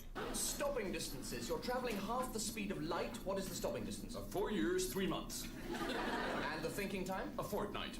What's that one? A time hole. So while in the middle of a test, a time hole is spotted by everyone but Rimmer. That is quite obviously a blue giant about to go supernova. That is a time hole. Right, what's this? So, am I totally nuts in thinking that Rimmer with a hat on looks oddly like Chris Lowe of the Pet Shop Boys? Which is kind of funny because later on his hair looks more like Neil Tennant's. Anyway, all PSB fangirling aside, they end up on a planet that looks Found an very much excuse like 20th to century Earth. mention What's the Pet time Shop period? Boys. Congratulations, Exactly, but according to all the Pasadena. available data, I don't remember I what would year this came estimate out. It's round about lunchtime, maybe 1:30. Except that time apparently runs backwards. That would be gross even at forward speed. I was just thinking that. Why is she stuffing her face like that? Nice disguise there, Crichton. If people see my face, I forgot what about are they that. going to think? Tell them you had an accident. Tell them you took your car to the Crushers and forgot to get out. Wasn't there a similar joke in the original Star Trek series about Mr. Spock getting his head caught in a rice-picking machine? Yep. I'll switch to reverse mode. 3 brought to life in bank raid. Anyway, cue some gags about how odd backwards time is. Oh, it's an advert. Roll off deodorant. Keeps you wet and smelly for up to 24 hours. I don't know if Here's that makes the jobs sense. page. This looks interesting. Theatrical agent requires novelty acts. What do we do that's a novelty? Well, in this world, everything. Fasten your belt. Hey, I do not need fashion tips from you. Safety belts. That line. Meanwhile, Lister and Kat have been searching for Rimmer and Crichton It's true, for he weeks. doesn't. Isn't Holly also on the ship, and couldn't she have just told them? In any case, they land, and apparently Starbug has a cloaking device, so it's easy to hide it. Which makes me think of Star Trek IV. This episode is so Star Trek-y to me. Let's take a look around. Maybe they left us a clue or something. Everybody remember where we parked. Anyway, they don't have Crichton with them to translate, and frankly, they're stupid anyway, so they think they're in Bulgaria. Bye, suckers! You lost your bike! They get on a bike and it goes backwards for some reason. Honestly, overthinking some of this is making my brain hurt, so I'm going to try not to point out any more possible inconsistencies. Yeah. No, I don't speak any Bulgarian. You speak English? There's an address ski, here ski. Can you, drop us off ski? Hey, hey, hey! We're moving in the right direction now. Yeah, that's those two in a nutshell. Welcome to the show! Anyway, they go to a pub where Rimmer and Crichton are the main act. You'd think the audience would be more grossed out by that. This is entertainment to these people? The Bulgarian, they have very simple tastes. We are the sensational reverse brothers, ladies and gentlemen. We shall see you last night. Now they finally catch on. This isn't Bulgaria. Look at that menu, Una. It's English, but backwards. Everything's backwards. When in Rome, do the sname or do. Do as the sname or do. Afterwards, it turns out that Rimmer and Crichton don't want to leave, and Rimmer lists everything good about a backwards universe. You get younger and younger until you become a newborn baby. Then you go back inside your mother, and so on, until eventually we all become one glorious whole. Remember, you have the R, one glorious whole. That's the line of the episode right there. Yeah, it's a In good 50 one. years' time, the Second World War will start. Hitler will retreat across Europe, disband the Third Reich, and bog off back to Austria. Bug Then off Lister back to lists Austria. everything that's bad about it. Oh, Santa Claus? What a bastard. He's the big fat git who sneaks down chimneys and steals all the kids' favourite toys. Suddenly their boss comes in and chews them out. Idea, how gas saw pedal, now smart ship up with yeah, that. this. Oh, he's kind of bad. In your house, Oh, and here's what the actor actually said. I'm not actually addressing you. I'm addressing the one prat in the country who's bothered to get hold of this recording, turn it round and actually work out the rubbish that I'm saying. What a poor, sad life he's got. To be fair, it would have taken a lot of work to play that backwards in 1989. He says we'll never work the pub circuit again. Anyway, it turns out that they started a fight, which for them hasn't happened yet. So Lister was immediately in pain and had a black eye when they got there, and it's gotten steadily worse. And we're about to find out why. I'm sorry, man. We just... A black eye. It's gone. Just sucked it off my face with his fist. Sucked it off me face with his fist. Now he just uncracked me ribs. All this mess, all this debris, this is from the fight we got fired for. This is from a fight we're about to have. It's not a barroom brawl. It's a barroom tidy. Unrumble! Barroom And the tidy. unbrawl commences, Unrumble. resulting in Lister losing all his injuries. Have your tooth back.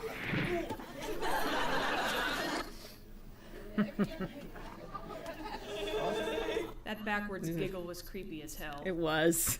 They're finally about to leave, but Cat is lagging behind. I almost forgot about the because he ending. needs to use the bathroom. We've got to stop him. Too late. Don't ask. And so ends the drop. Fuck it, backwards. Well, season 3 sure got off to an interesting start. This was a pretty solid, if weird, episode. Very weird. Apparently it was a bitch to film. First of all, it was complicated to film backwards back then. They had to use a special camera, and apparently the BBC only had 2. Clive Barker probably still had the other one. Not to mention that it had a weird side Hellraiser effect where the reference. noise sounded a bit distorted and echoey. But then there was just all the continuity issues that came up, like remembering all of Lister's injuries in the order they had to have happened in. And here's something interesting. Keeping the Big Bang Theory in mind, there is one possible scenario. The actual that after Big a Bang certain Theory, point, not the stupid show. The expansion of space will reverse and eventually end with the Big Crunch. This episode was based on that theory, only it added the idea of time overall reversing itself. In fact, only about a year ago there was a new study suggesting that we're approaching the Big Crunch, if approaching means it's still billions of years away. You can decide for yourself if it's a valid theory or not, but naturally talk of this episode came out of the woodwork again, so that was interesting.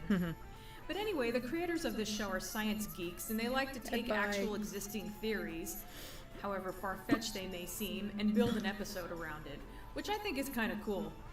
As weird as this show is, it's not without a certain amount of credibility. Another interesting thing about Backwards is that it's yet another episode that started out as a novel. I didn't read that one, but from what I understand, they stay in the backwards Apparently the show universe came so before long the that novel, Lister but and the whatever. cat start aging backwards and become pre-teens at one point. Also, I believe they get rescued by a certain character who doesn't show up until season 4. So from what I gather, this episode has very little in common with the book, aside from the general idea of it.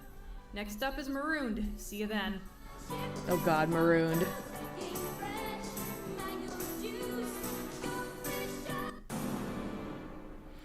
Why are we talking about going to bed with Wilma Flintstone? You're right. We're nuts.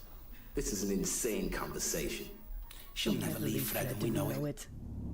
Oh, whoops.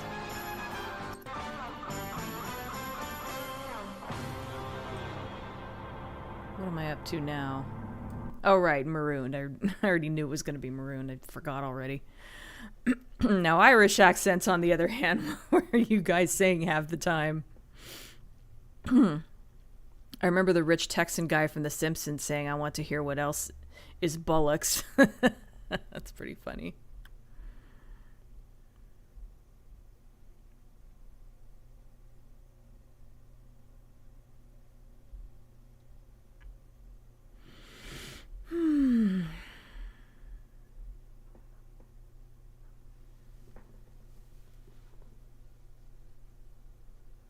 I remember years ago abusing the pause button on my VCR trying to make sense of the Star Wars crawl. Oh, yeah.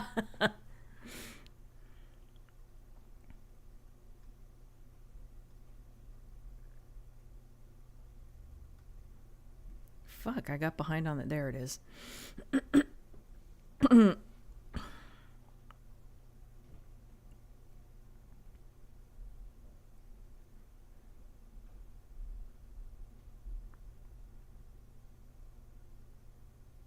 I saw Game Grumps compilation today and I laughed so hard Massey thought I was dying. God, what was I watching that where I laughed so hard I was crying and like Tara got all concerned? Oh, it was that it was that Maru video. I'd played it on a stream once. Had to do with a cat trying to paw at something that was on the other side of a piece of glass.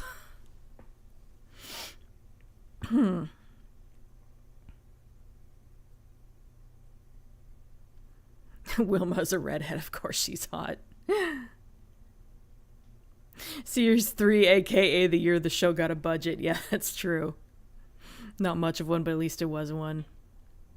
Did anyone ever see that clip from a Red Dwarf convention where a small kid innocently asked Craig if Holly survived his computer rashes? I have not seen that. When Craig asked where he was from, he just said, "I'm from England."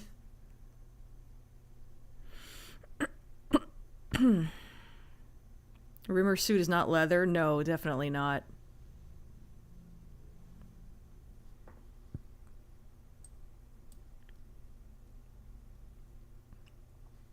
It's funny how both the live-action Flintstones movies tried to play up the drama of Wilma potentially leaving Fred, but Red Dwarf already figured out the drama was forced. True.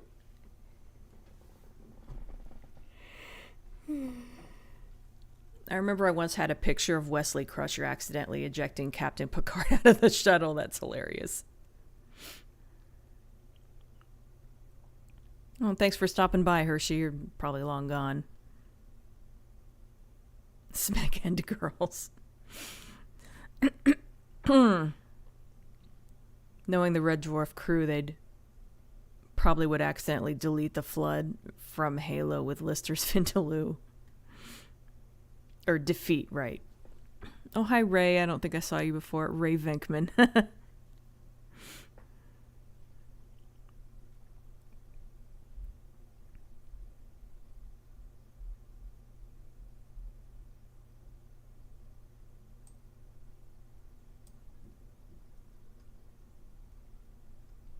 Well, I just realized, is Lister and Kachansky technically incest, as she's his mother? And he's, yeah, I try not to think about it too much. A lot of the logic in backwards doesn't make sense if you think about it too hard. I know. That's why I try not to.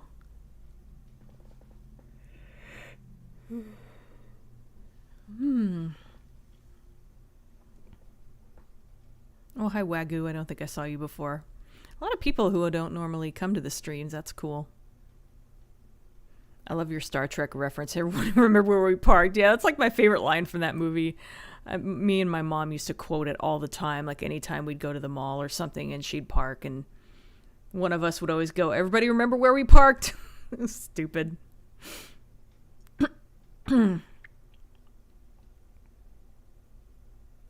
The logistics of how this world works makes my brain hurt. Yeah, same. Oh,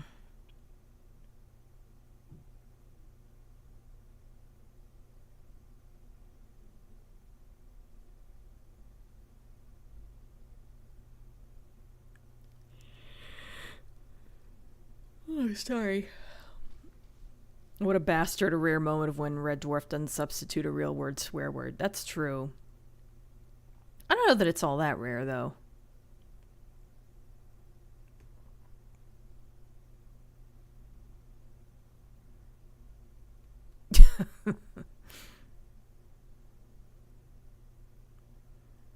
In this reality, Craig Charles would be hosting Robot Reconciliation before getting replaced by Jeremy Clarkson.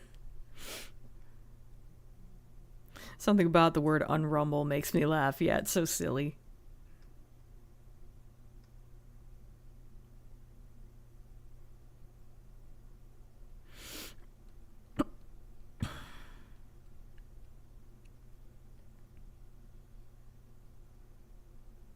Love how Cat walks back to Starbug. Yeah, that's a great bit.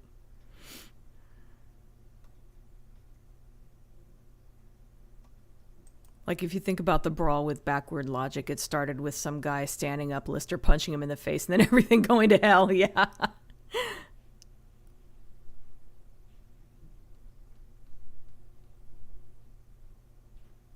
Okay, Julia, thanks for stopping by. Again, I'm way behind, so you're probably long gone. Oh, same, Isaiah.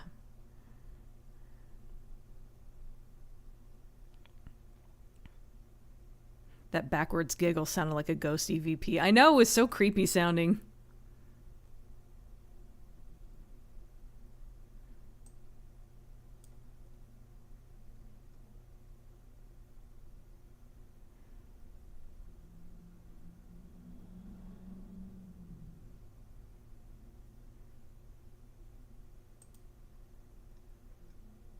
I remember that the backwards novel, or the novel Backwards wrote about the scene where Cat goes to the toilet in unnecessarily nasty detail. Ew, yeah. We're getting too existential for me. Let's have something cheerful again. Unfortunately, a backwards Earth, Michael Grade would not be a smeghead for introducing Doctor Who to the world.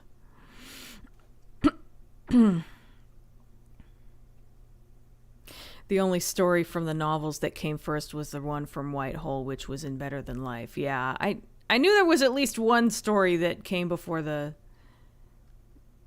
episode. That came before the episode, but the corresponding episode. But I guess I assumed with all of them started as novels or something.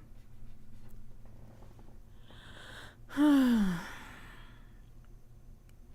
one mentions this, but I loved Miles Morales' impression of Lister sucking a window in Spider-Man. I haven't seen that, actually.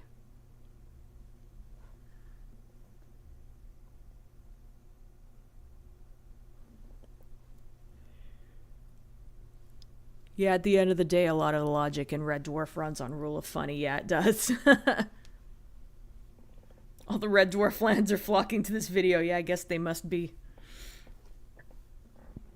My favorite Star Trek 4 moment is Scotty holding up the computer mouse and saying, "Hello, computer." That's true. That's good, too. That was just a really funny movie. My autistic mind couldn't cope with this episode because I got caught up with the order of events not being consistent. Yeah. Resident Evil would be Chris Redfield bringing zombies to life, and the Umbrella Corporation would be the kind company trying to turn them all back into humans. Hi, A. Yeah, your name's just A. Just making sure I saw that right.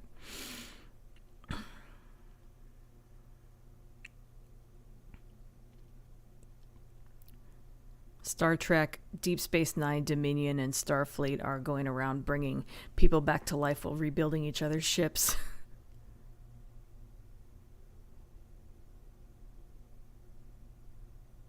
Oh, the computer was a Macintosh Plus, and it's a great little machine even today. It has its quirks, but it's perfectly usable. That's interesting.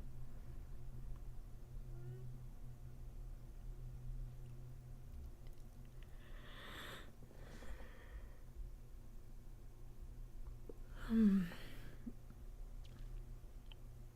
not reading all these comments out loud because they're kind of a lot.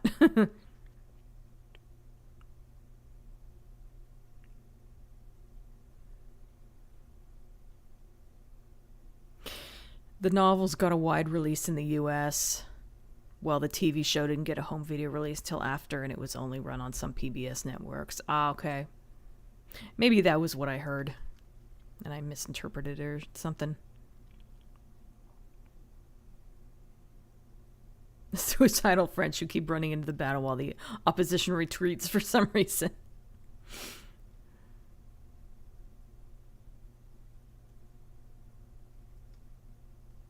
Okay, Isaiah, thanks for stopping by. I already said that, but... The Borg are just going around returning people back to their ships. AKA the one with the whales, yeah.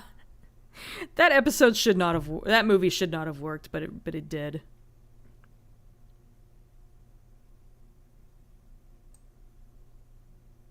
I'm actually getting kind of tired. I might quit soon. Miles wide, it's massive. Why didn't you see anything on the radar screen? Actually, let me see. Oh, I just started season 3, didn't I? Oh, we got... Oh, God, so many good ones.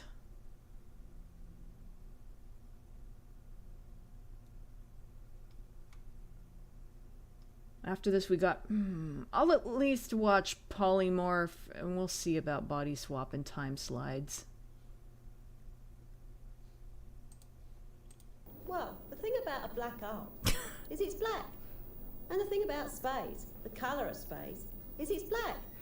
So you're supposed to see them. So you're supposed to see them. Unpopular opinion. It's very close, but I prefer this Holly over the original Holly. She has a kind of cute ditziness that the original didn't have.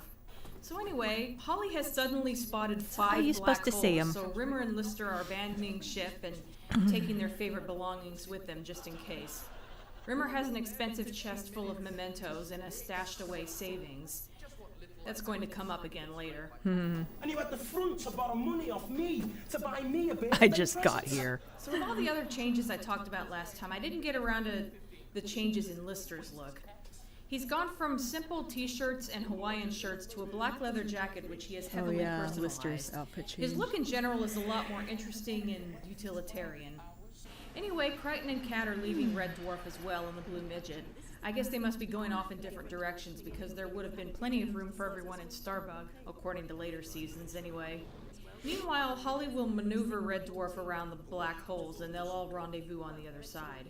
Look, if you get curry all over them, how's that gonna look? It'll make him look more authentic. People will think he's got dysentery. So back on Starbug, Lister is looking at all the little wooden soldiers Rimmer has in his chest and mentions the irony about how Rimmer is obsessed with war despite being too cowardly to ever participate in a fight. True. Illustrated in a conversation about a fight he started and then ducked out of. I merely voiced the rumor that McWilliams was sexually tilted in favor of sleeping with the dead. To his face. Right to his face. When he was his 4 biggest mates. And then do your roadrunner act, and you leave me to face the music. Rimmer talks about how he visited the palace of Alexander the Great and how he felt a connection with him. Believe it or not, he told me that in a previous incarnation, I was Alexander the Great's chief eunuch. You know something? I believe you. I do too. So Lister is right in the middle of criticizing Rimmer for how he never lives in the moment when Starbug is struck by a flaming meteor and it crashes into the nearest planet, which happens to be a frozen wasteland.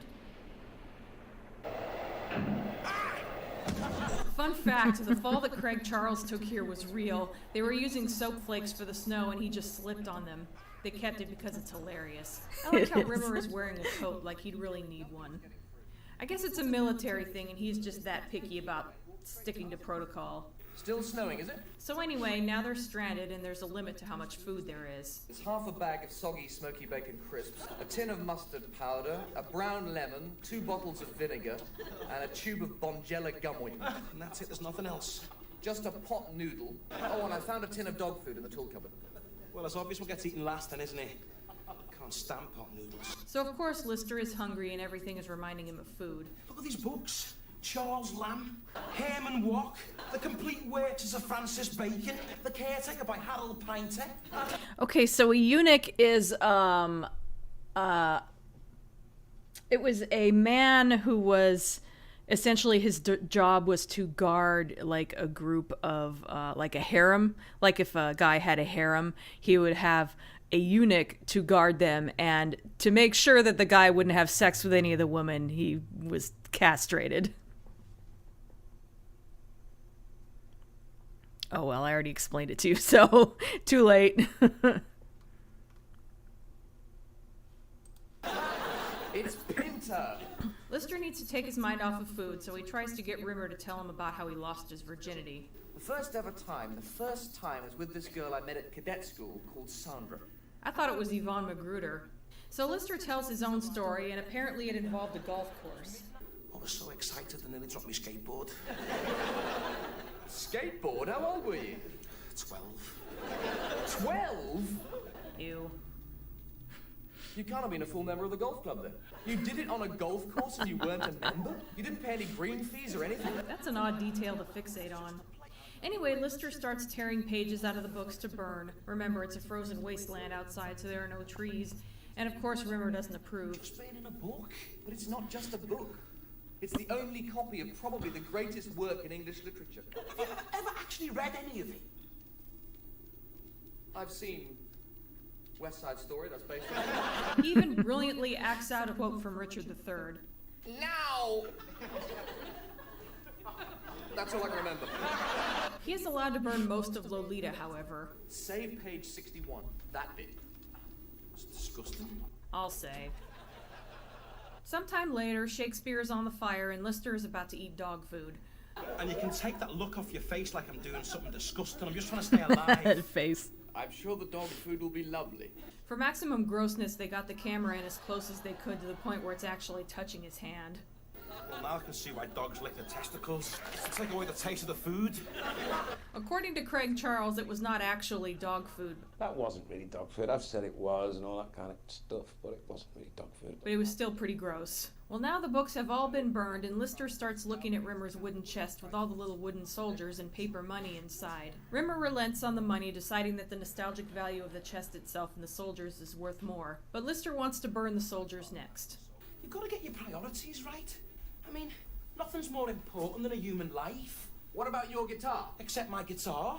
That is an authentic... I'm pretty sure it being cat food was a I'm joke. kind of with Rimmer on this one. Lister is the one who is trying to survive here. Seems like it's only fair to burn his own possessions before moving on to Rimmer's. Can I just play one song on it? Just one for the road.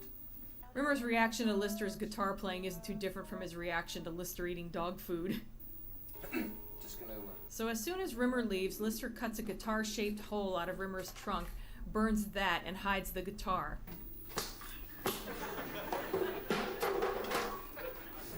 Dick move, Lister. Burn the soldiers. So Rimmer completely buys it and is so impressed with Lister's sacrifice that he insists that Lister burn the soldiers as well.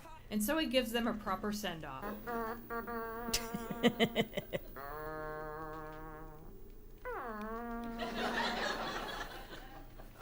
How touching. There's something I've got to tell you. Something awful. Lister deservedly feels bad about what he did and is about to confess when Kat and Crichton show up to rescue them. Also, it turns out that there weren't any black holes after all. What were they? Grit. You see, Grit. the thing about grit is it's black. And the thing about the scanoscope... Oh, shut up. Anyway, as Rimmer is telling Crichton about I love how that. honorable Lister is, Lister gets his guitar.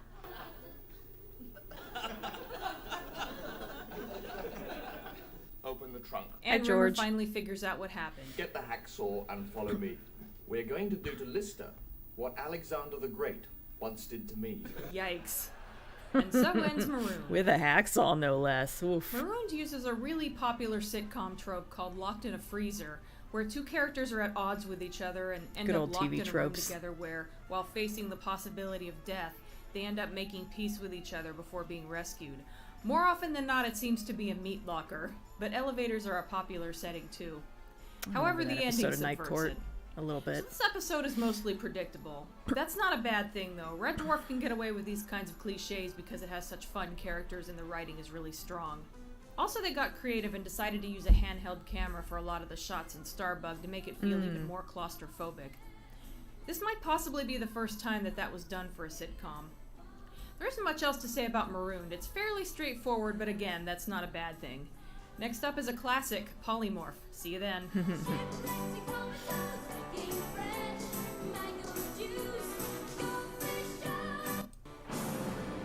I have to keep looking at that logo. Shit.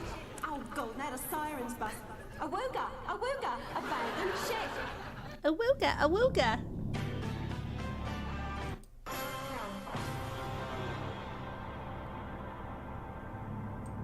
Okay, may or may not stop after Polymorph. We'll see.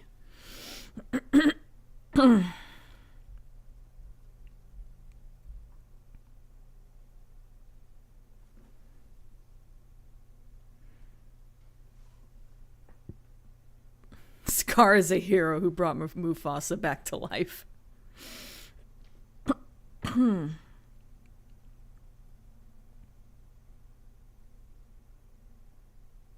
To me, season 3 to season 5 is when the show really hit its stride. Mostly, I would add season 6 to that, though.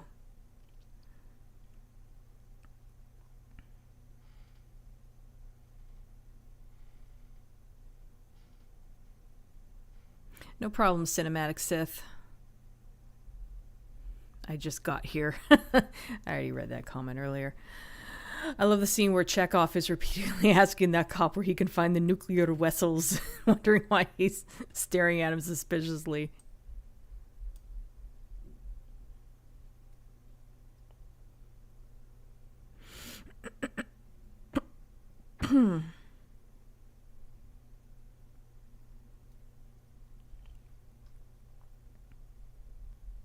Another point to make is if they're so deep into space that they don't know where they are, how do some of the stars and planets have names? Oh, good point.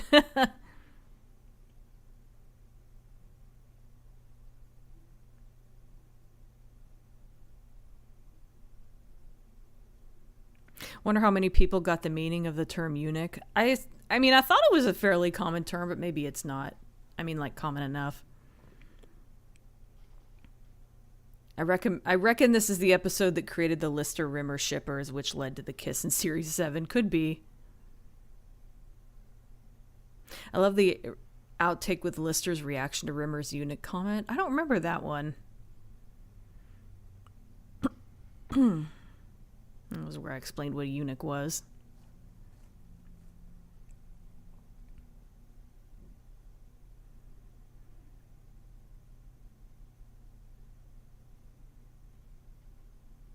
Well, at least this wasn't made in the time of The Wizard of Oz. The snow in that film was flipping asbestos. Oh, yeah. Yeah, it would have been.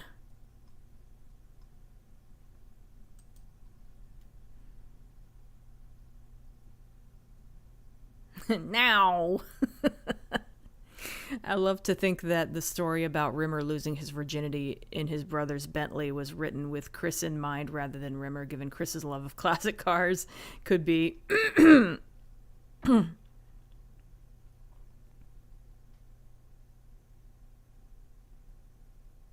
Yeah, you'd think Lister would add curry to pot noodle. He'd probably like it a lot better.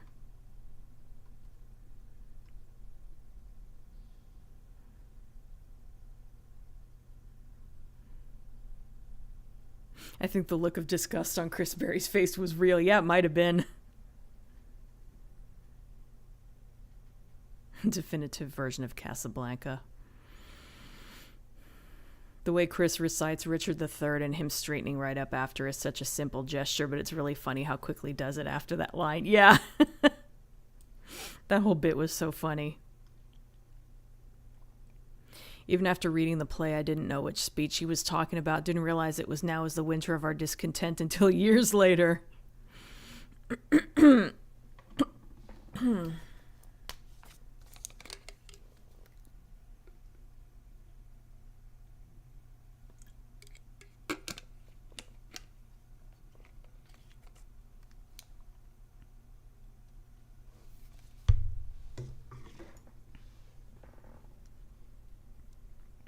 Marooned, the only time Rimmer did nothing wrong to deserve it. That's a good point, yeah.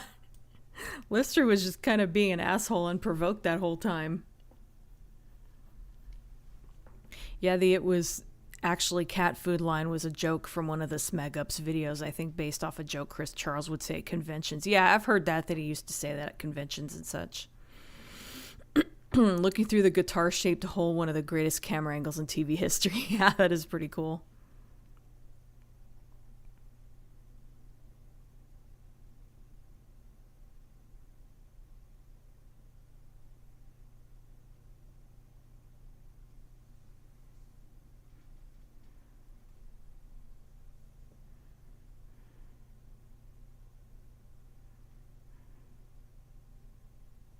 Dina needs coffee stat, yeah. I read a My Little Pony Equestria Girls fanfic once that took locked in a freezer to its logical extreme. Everyone gets locked in the freezer because the handle broke and people keep coming in and shutting it. That's pretty funny.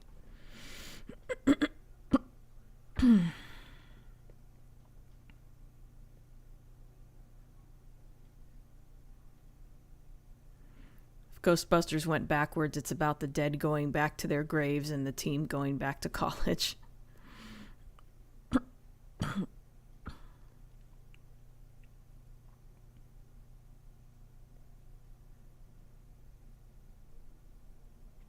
I'm going to pretend you didn't make that bad pun, George.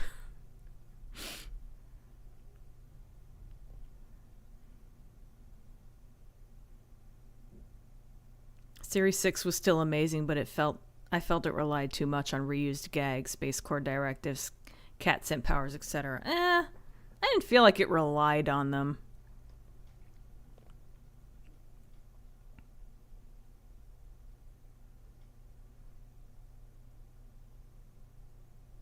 The novel version covers the inconsistency of Rimmer's virginity story by showing his internal monologue. Rimmer is embarrassed to tell the truth, so decides to exaggerate the story of his first kiss.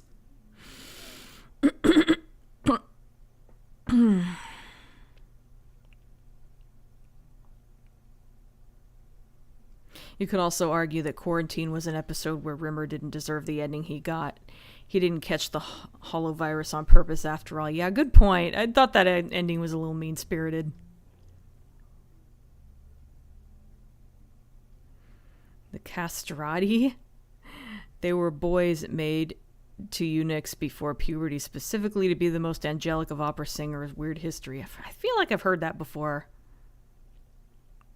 I didn't realize that was what they were called, but... Polymorph backwards is about an alien reviving the personalities of 4 brainwashed men before going on its merry way.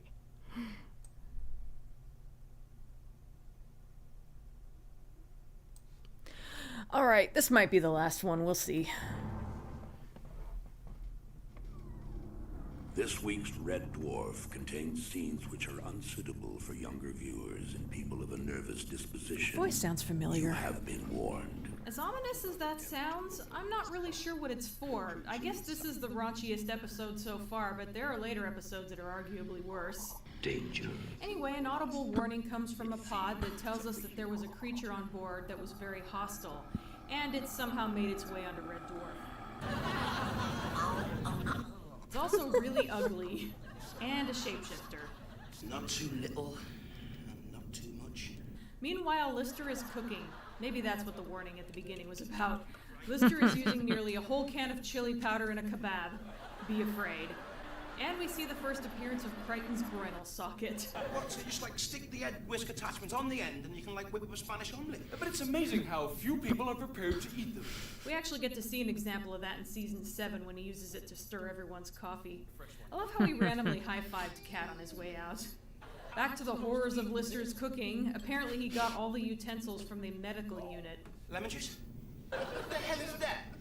It's a syringe. It's for cows. Artificial insemination. Now why would that be on a mining ship? Sex scene, interesting. Excuse me. Yeah, it's pretty bad when even the guy who eats live fish is grossed out by your cooking. Hey, you think I got nothing better to do than hang around watching you serve chicken chasser in a stool bucket? So the polymorph sneaks in the form of a basketball, and while Lister is distracted while looking for who threw it, it turns into a sausage on his plate. Meanwhile, Rimmer is watching old home movies. That's me there. Those are my brothers, John, Frank, and Howard. I gotta give credit to the show for staying consistent with the names of Rimmer's brothers, as far as I can remember anyway. Anyway, Crichton makes probably the best faux pas ever. Old girlfriend, Mr. Arnold, sir? Hardly. Not really your type, I suppose. Silly old trout like that. She's my mother. I am so sorry, sir. Just forget it. I've no fish to embarrass you further. I'll let myself trout. Puns. Oh, sir, I don't... But Holly detects a non-human life on board. In a moment's peace. It's my own recipe, you know. Charmy kebab diablo. It's beautiful, man. It's like eating thanks, Reba. My brother Peterson once, you know, was in sick bay for the week.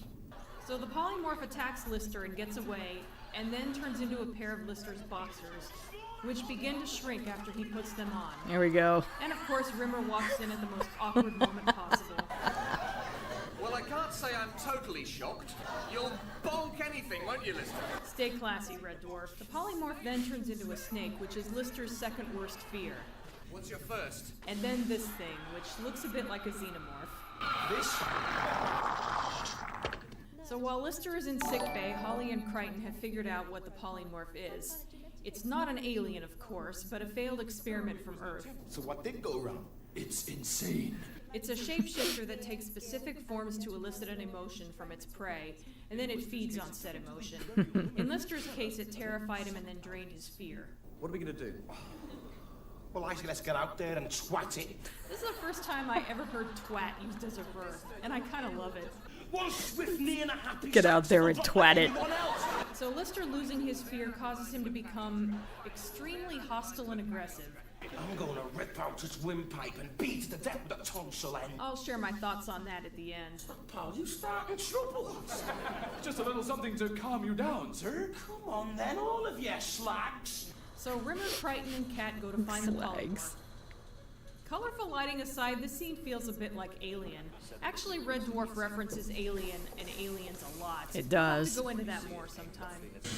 It's in the shadows. It's in the shadows. There. Also, we're seeing bazookoids for the first time. Sorry, my fault. False alarm. Unfortunately, these ones are the heat-seeking variety. Yeah, I think for the first time ever, Cat is wishing he was less hot. After a fun chase scene, he manages to lock God, the that outfit projectiles Cat's away. wearing. What are you looking for? But Polymorph disguises itself as a female cat, and Cat falls victim to his own vanity. And stupidity. By the way... I'm sure I have a window in my schedule somewhere. That's the only time I've ever caught Danny's accent slip. I like to think he got so caught up in the moment he forgot he was supposed to be acting for a second.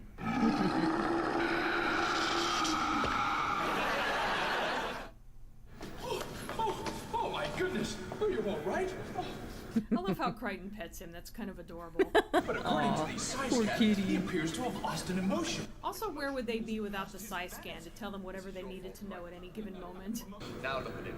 Oh, please, I feel so guilty. Yes. Of course that wasn't Rimmer. You'd think he'd care enough about the cat to get angry. And now Crichton has lost his guilt. Come on, grab the cat and let's go. Oh, screw you, Hadron Head.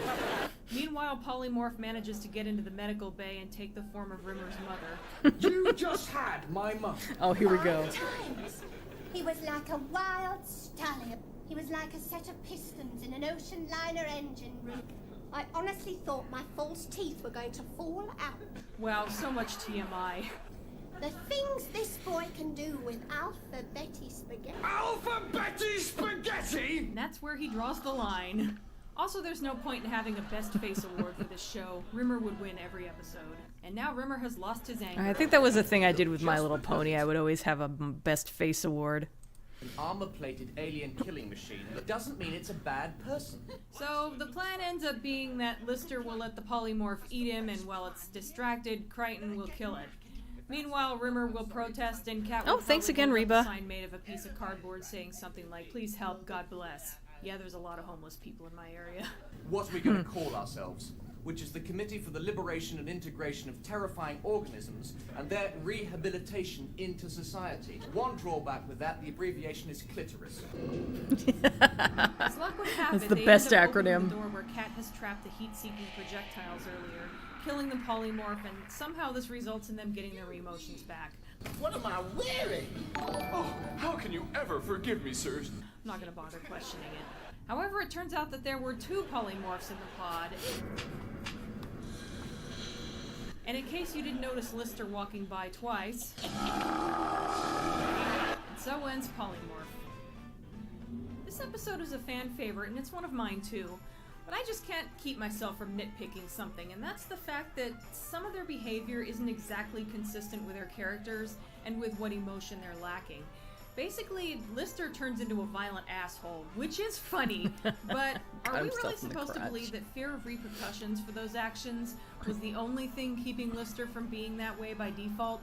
I mean, I know Lister is supposed to be flawed, but he's also supposed to be noble underneath it all. I just don't really see how that's motivated by fear. I also don't see how anger is the only thing motivating Rimmer from becoming this guy. Rimmer is military-minded, and he's motivated by... Actually, I think he's more likely to be motivated by fear. Fear is a huge part of Rimmer's personality. Hell, his cowardice is a running joke, not to mention his constant fear of failure.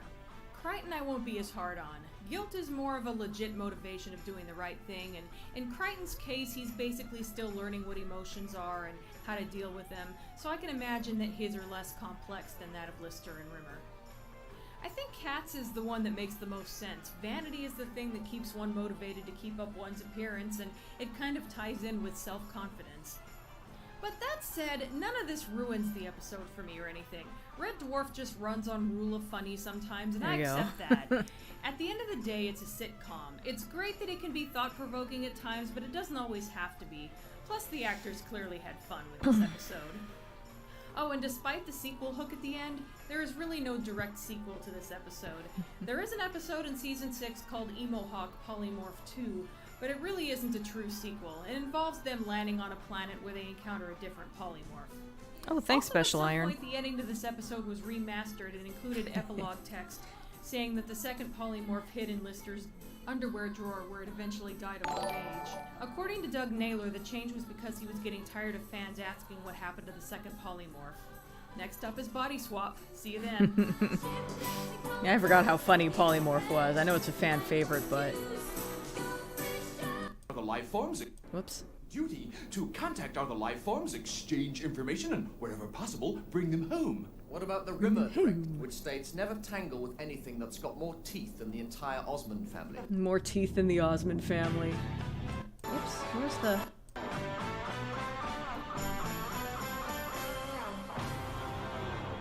Okay, I think we're gonna watch Body Swap next week, because I'm getting a little tired and having a hard time staying alert here. So where did I leave off here?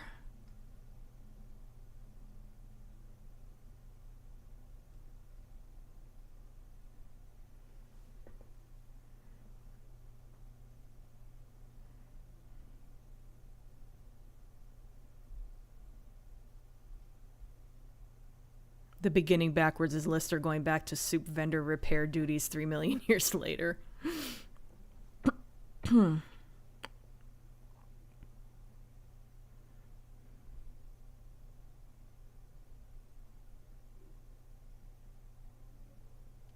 This week's episode is of Red Dwarf. Red Dwarf 5, hold my beer.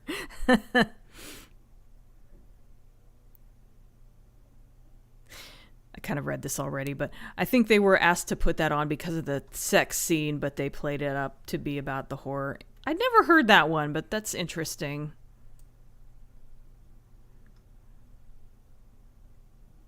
I'd eat Lister's cooking. I'm pretty sure it'd burn my tongue off.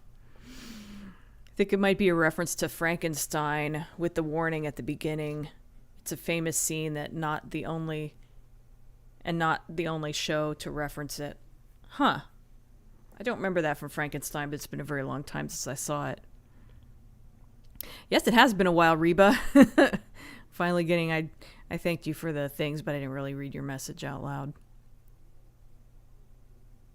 Since Lister mentioned a cow, does that mean there's likely an evolved species of cow out in the universe? I mean, probably not.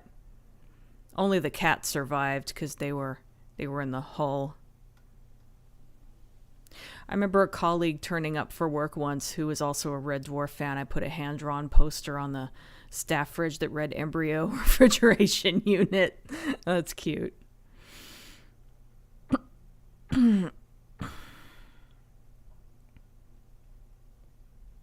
This one reminds you of Dear Dave? Not sure why. Can't remember precisely what it was, but there was something the BBC asked them to add the warning to the episode for that had nothing to do with the horror aspects. They just played it up. That's interesting.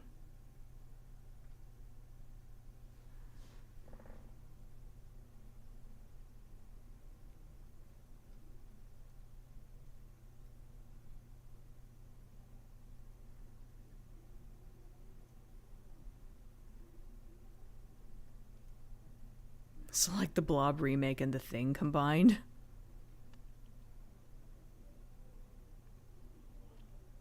I'm not sure how it's like the Blob, but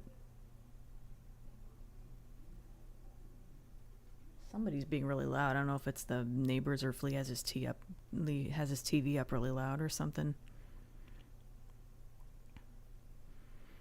Polymorph had been made after Dimension Jump. Would Rimmer have turned into Ace like an emo hawk or not? I don't think Rimmer turning into Ace made a lot of sense in that episode anyway, so I don't know.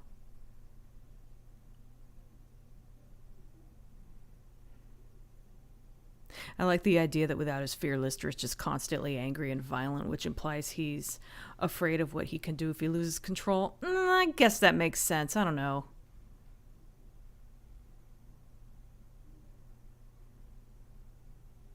Ginny who?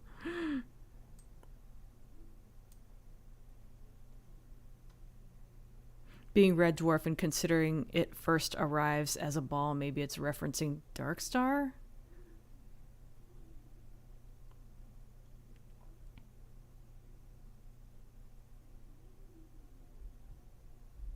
Cat wishes he was less hot. Yeah, I forgot. I forgot about that line too.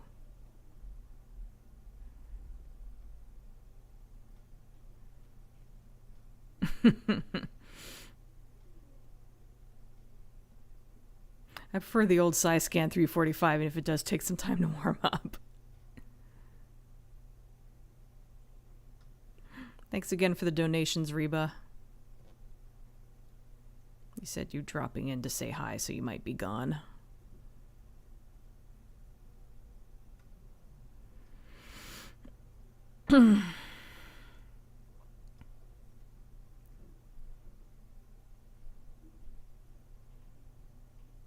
Red Lantern has nothing on Alphabetti Spaghetti. Give Quiche a chance. What's that got to do with anything? It's the idea that, like, real men don't eat quiche. It's considered a thing a weak person would do. It's just the kind of character that Rimmer was being at that point. Protectors of Tranquility, or POT as we're known.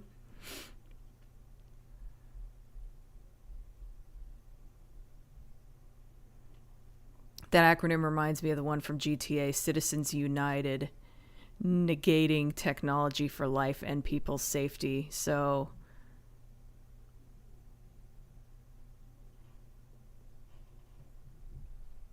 cunt. FLPS. Cunt. I'm probably being stupid. Fear leads to anger, etc. Donation for the Committee for the Liberation and Integration of Terrifying Organisms and the Rehabilitation into Society. I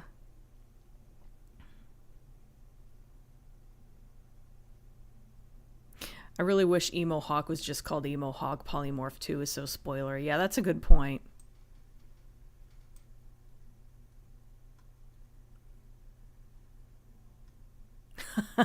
Oh, you're still here, Reba. Thank you. I'm still trying to get caught up on the chat. I'm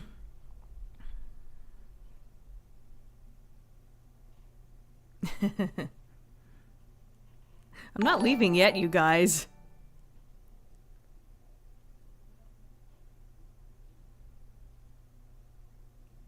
I gotta finish up with the chat first. Body Swap was another episode that was better in concept than execution, like it needed another draft to tighten up. Yeah, I could see that. Oh, Styx was leaving. I see. Thought he was saying later, Dina, because he thought I was leaving. Well, thanks for stopping by, Styx. You're probably long gone, as always.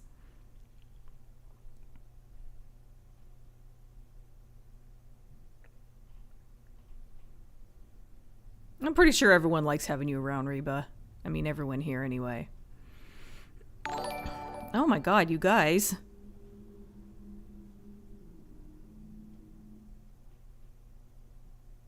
I'll get to that one in a second. I'm a little too far behind right now, but thank you. Oh, actually, I could still read. Here's a pizza on me. That or some dog food. I mean, cat food. Thank you, Taijan. I forgot I could just read it over here on the list. You guys don't know what I'm looking at, but...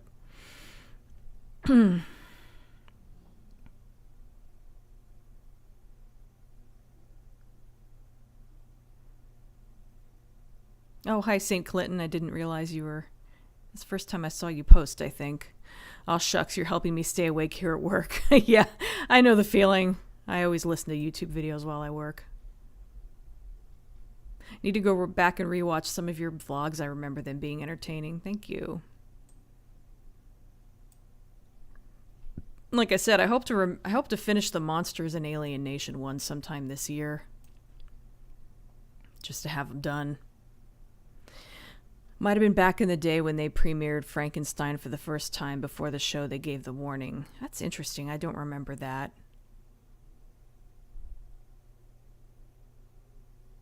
Lee, turn your TV down. I think most likely it was the neighbors, but it was so freaking loud.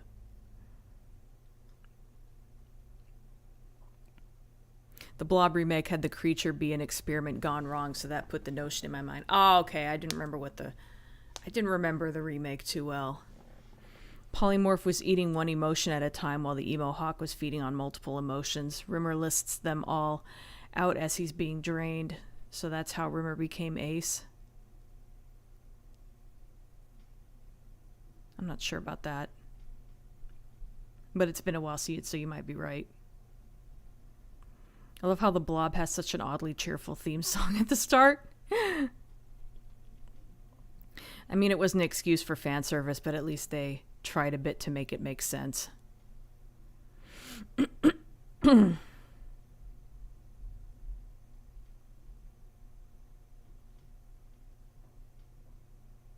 Sonic's a jerk for going around trapping animals in containers. When does he do that? Darkstar had a giant beach ball with feet being chased by the alien script writer, but never thought about it during Polymorph before. Oh, okay.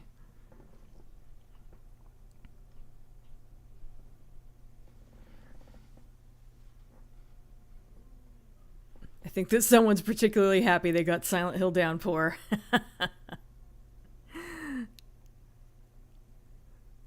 Yeah, I remember Reba talking about that in the Discord.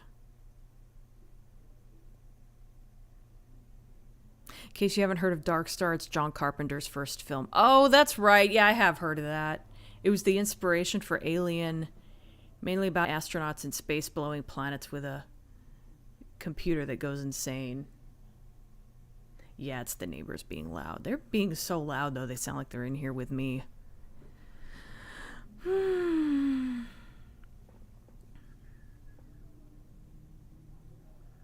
Oh, cunt flaps. Okay, I get it. Yeah, the second word didn't quite register for some reason.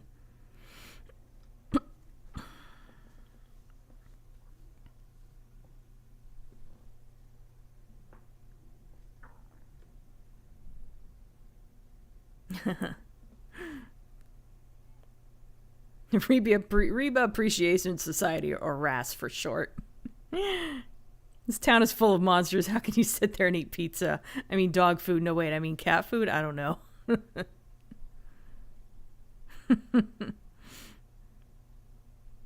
Let's form the Reba Internationally Beloved Association.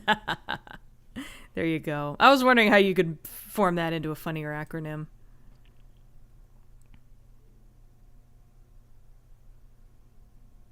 She said I just lower down. Anyway, she's a bit of a knob. Yeah, that was in my Silent Hill 2 Let's Play.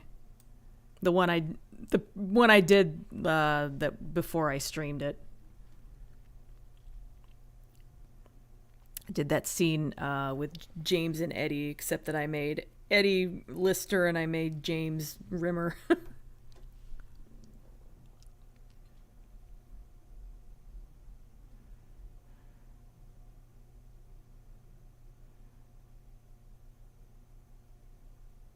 Murphy doesn't have time. Yeah. Murphy doesn't have time for anybody's bullshit. I love Murphy. Like anything I don't like about Downpour, like Murphy makes up for it. I love him as a character. Polymorph getting the Silent Hill characters. Harry loses his love for Cheryl. James loses his guilt. That would be interesting, James losing his guilt. Heather loses her sassiness, not technically an emotion, I know. And Henry loses, I don't know.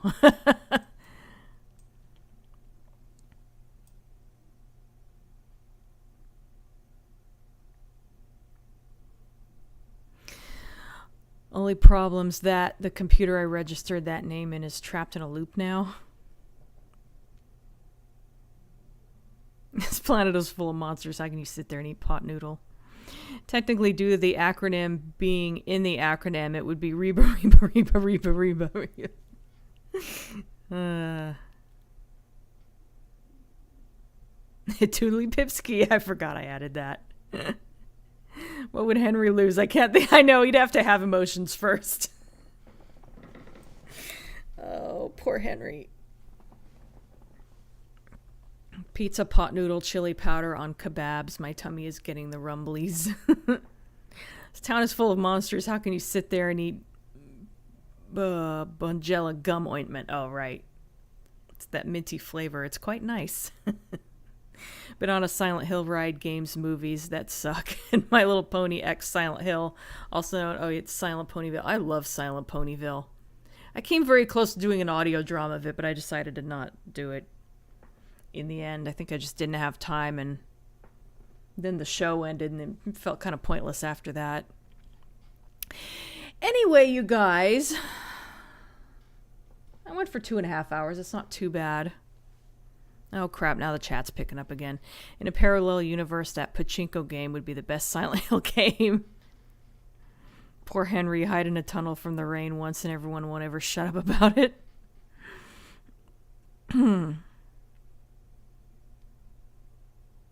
There's a fan edit of the Silent Hill movie that cuts out Sean Bean.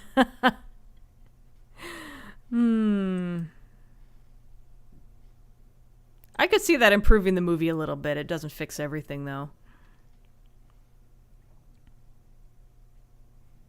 Yeah, I was really surprised at how good Silent Ponyville was. It doesn't sound like something that would be good, but the writer really pulled it off.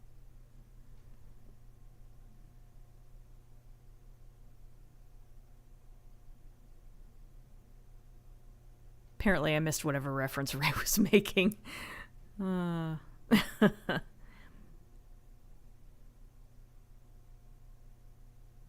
was I supposed to see it?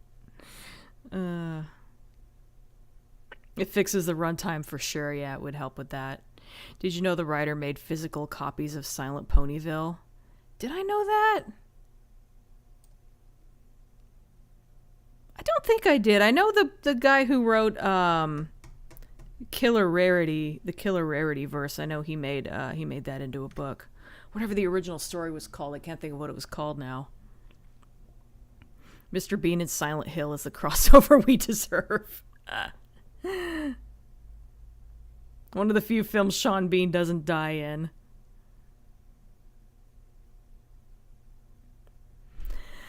All right, everybody. Thanks for joining me. This was fun. I should be continuing next week, and I guess I'll just keep going until I come up with something better to stream or I finish this. We'll see. I wish I could continue playing Silent Hill 3, but like the what the fuck is it called? The Elgato seemed to stop working, so I'm not sure when I'll be able to do that. I could play a PC game at some point. But anyway. He was referencing Henry from Thomas the Tank Engine. Oh, okay, I wouldn't have gotten that. There was a story where he refused to come out of a tunnel because he was worried that the rain would ruin his green paint. Oh.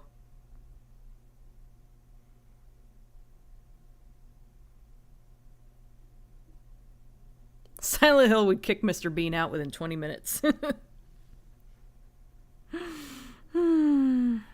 Okay, everybody. So yeah, wrapping up here. Thanks for joining me. Like I said, I should be back next week. So yeah. Where's the thingy? I gotta make sure I'm...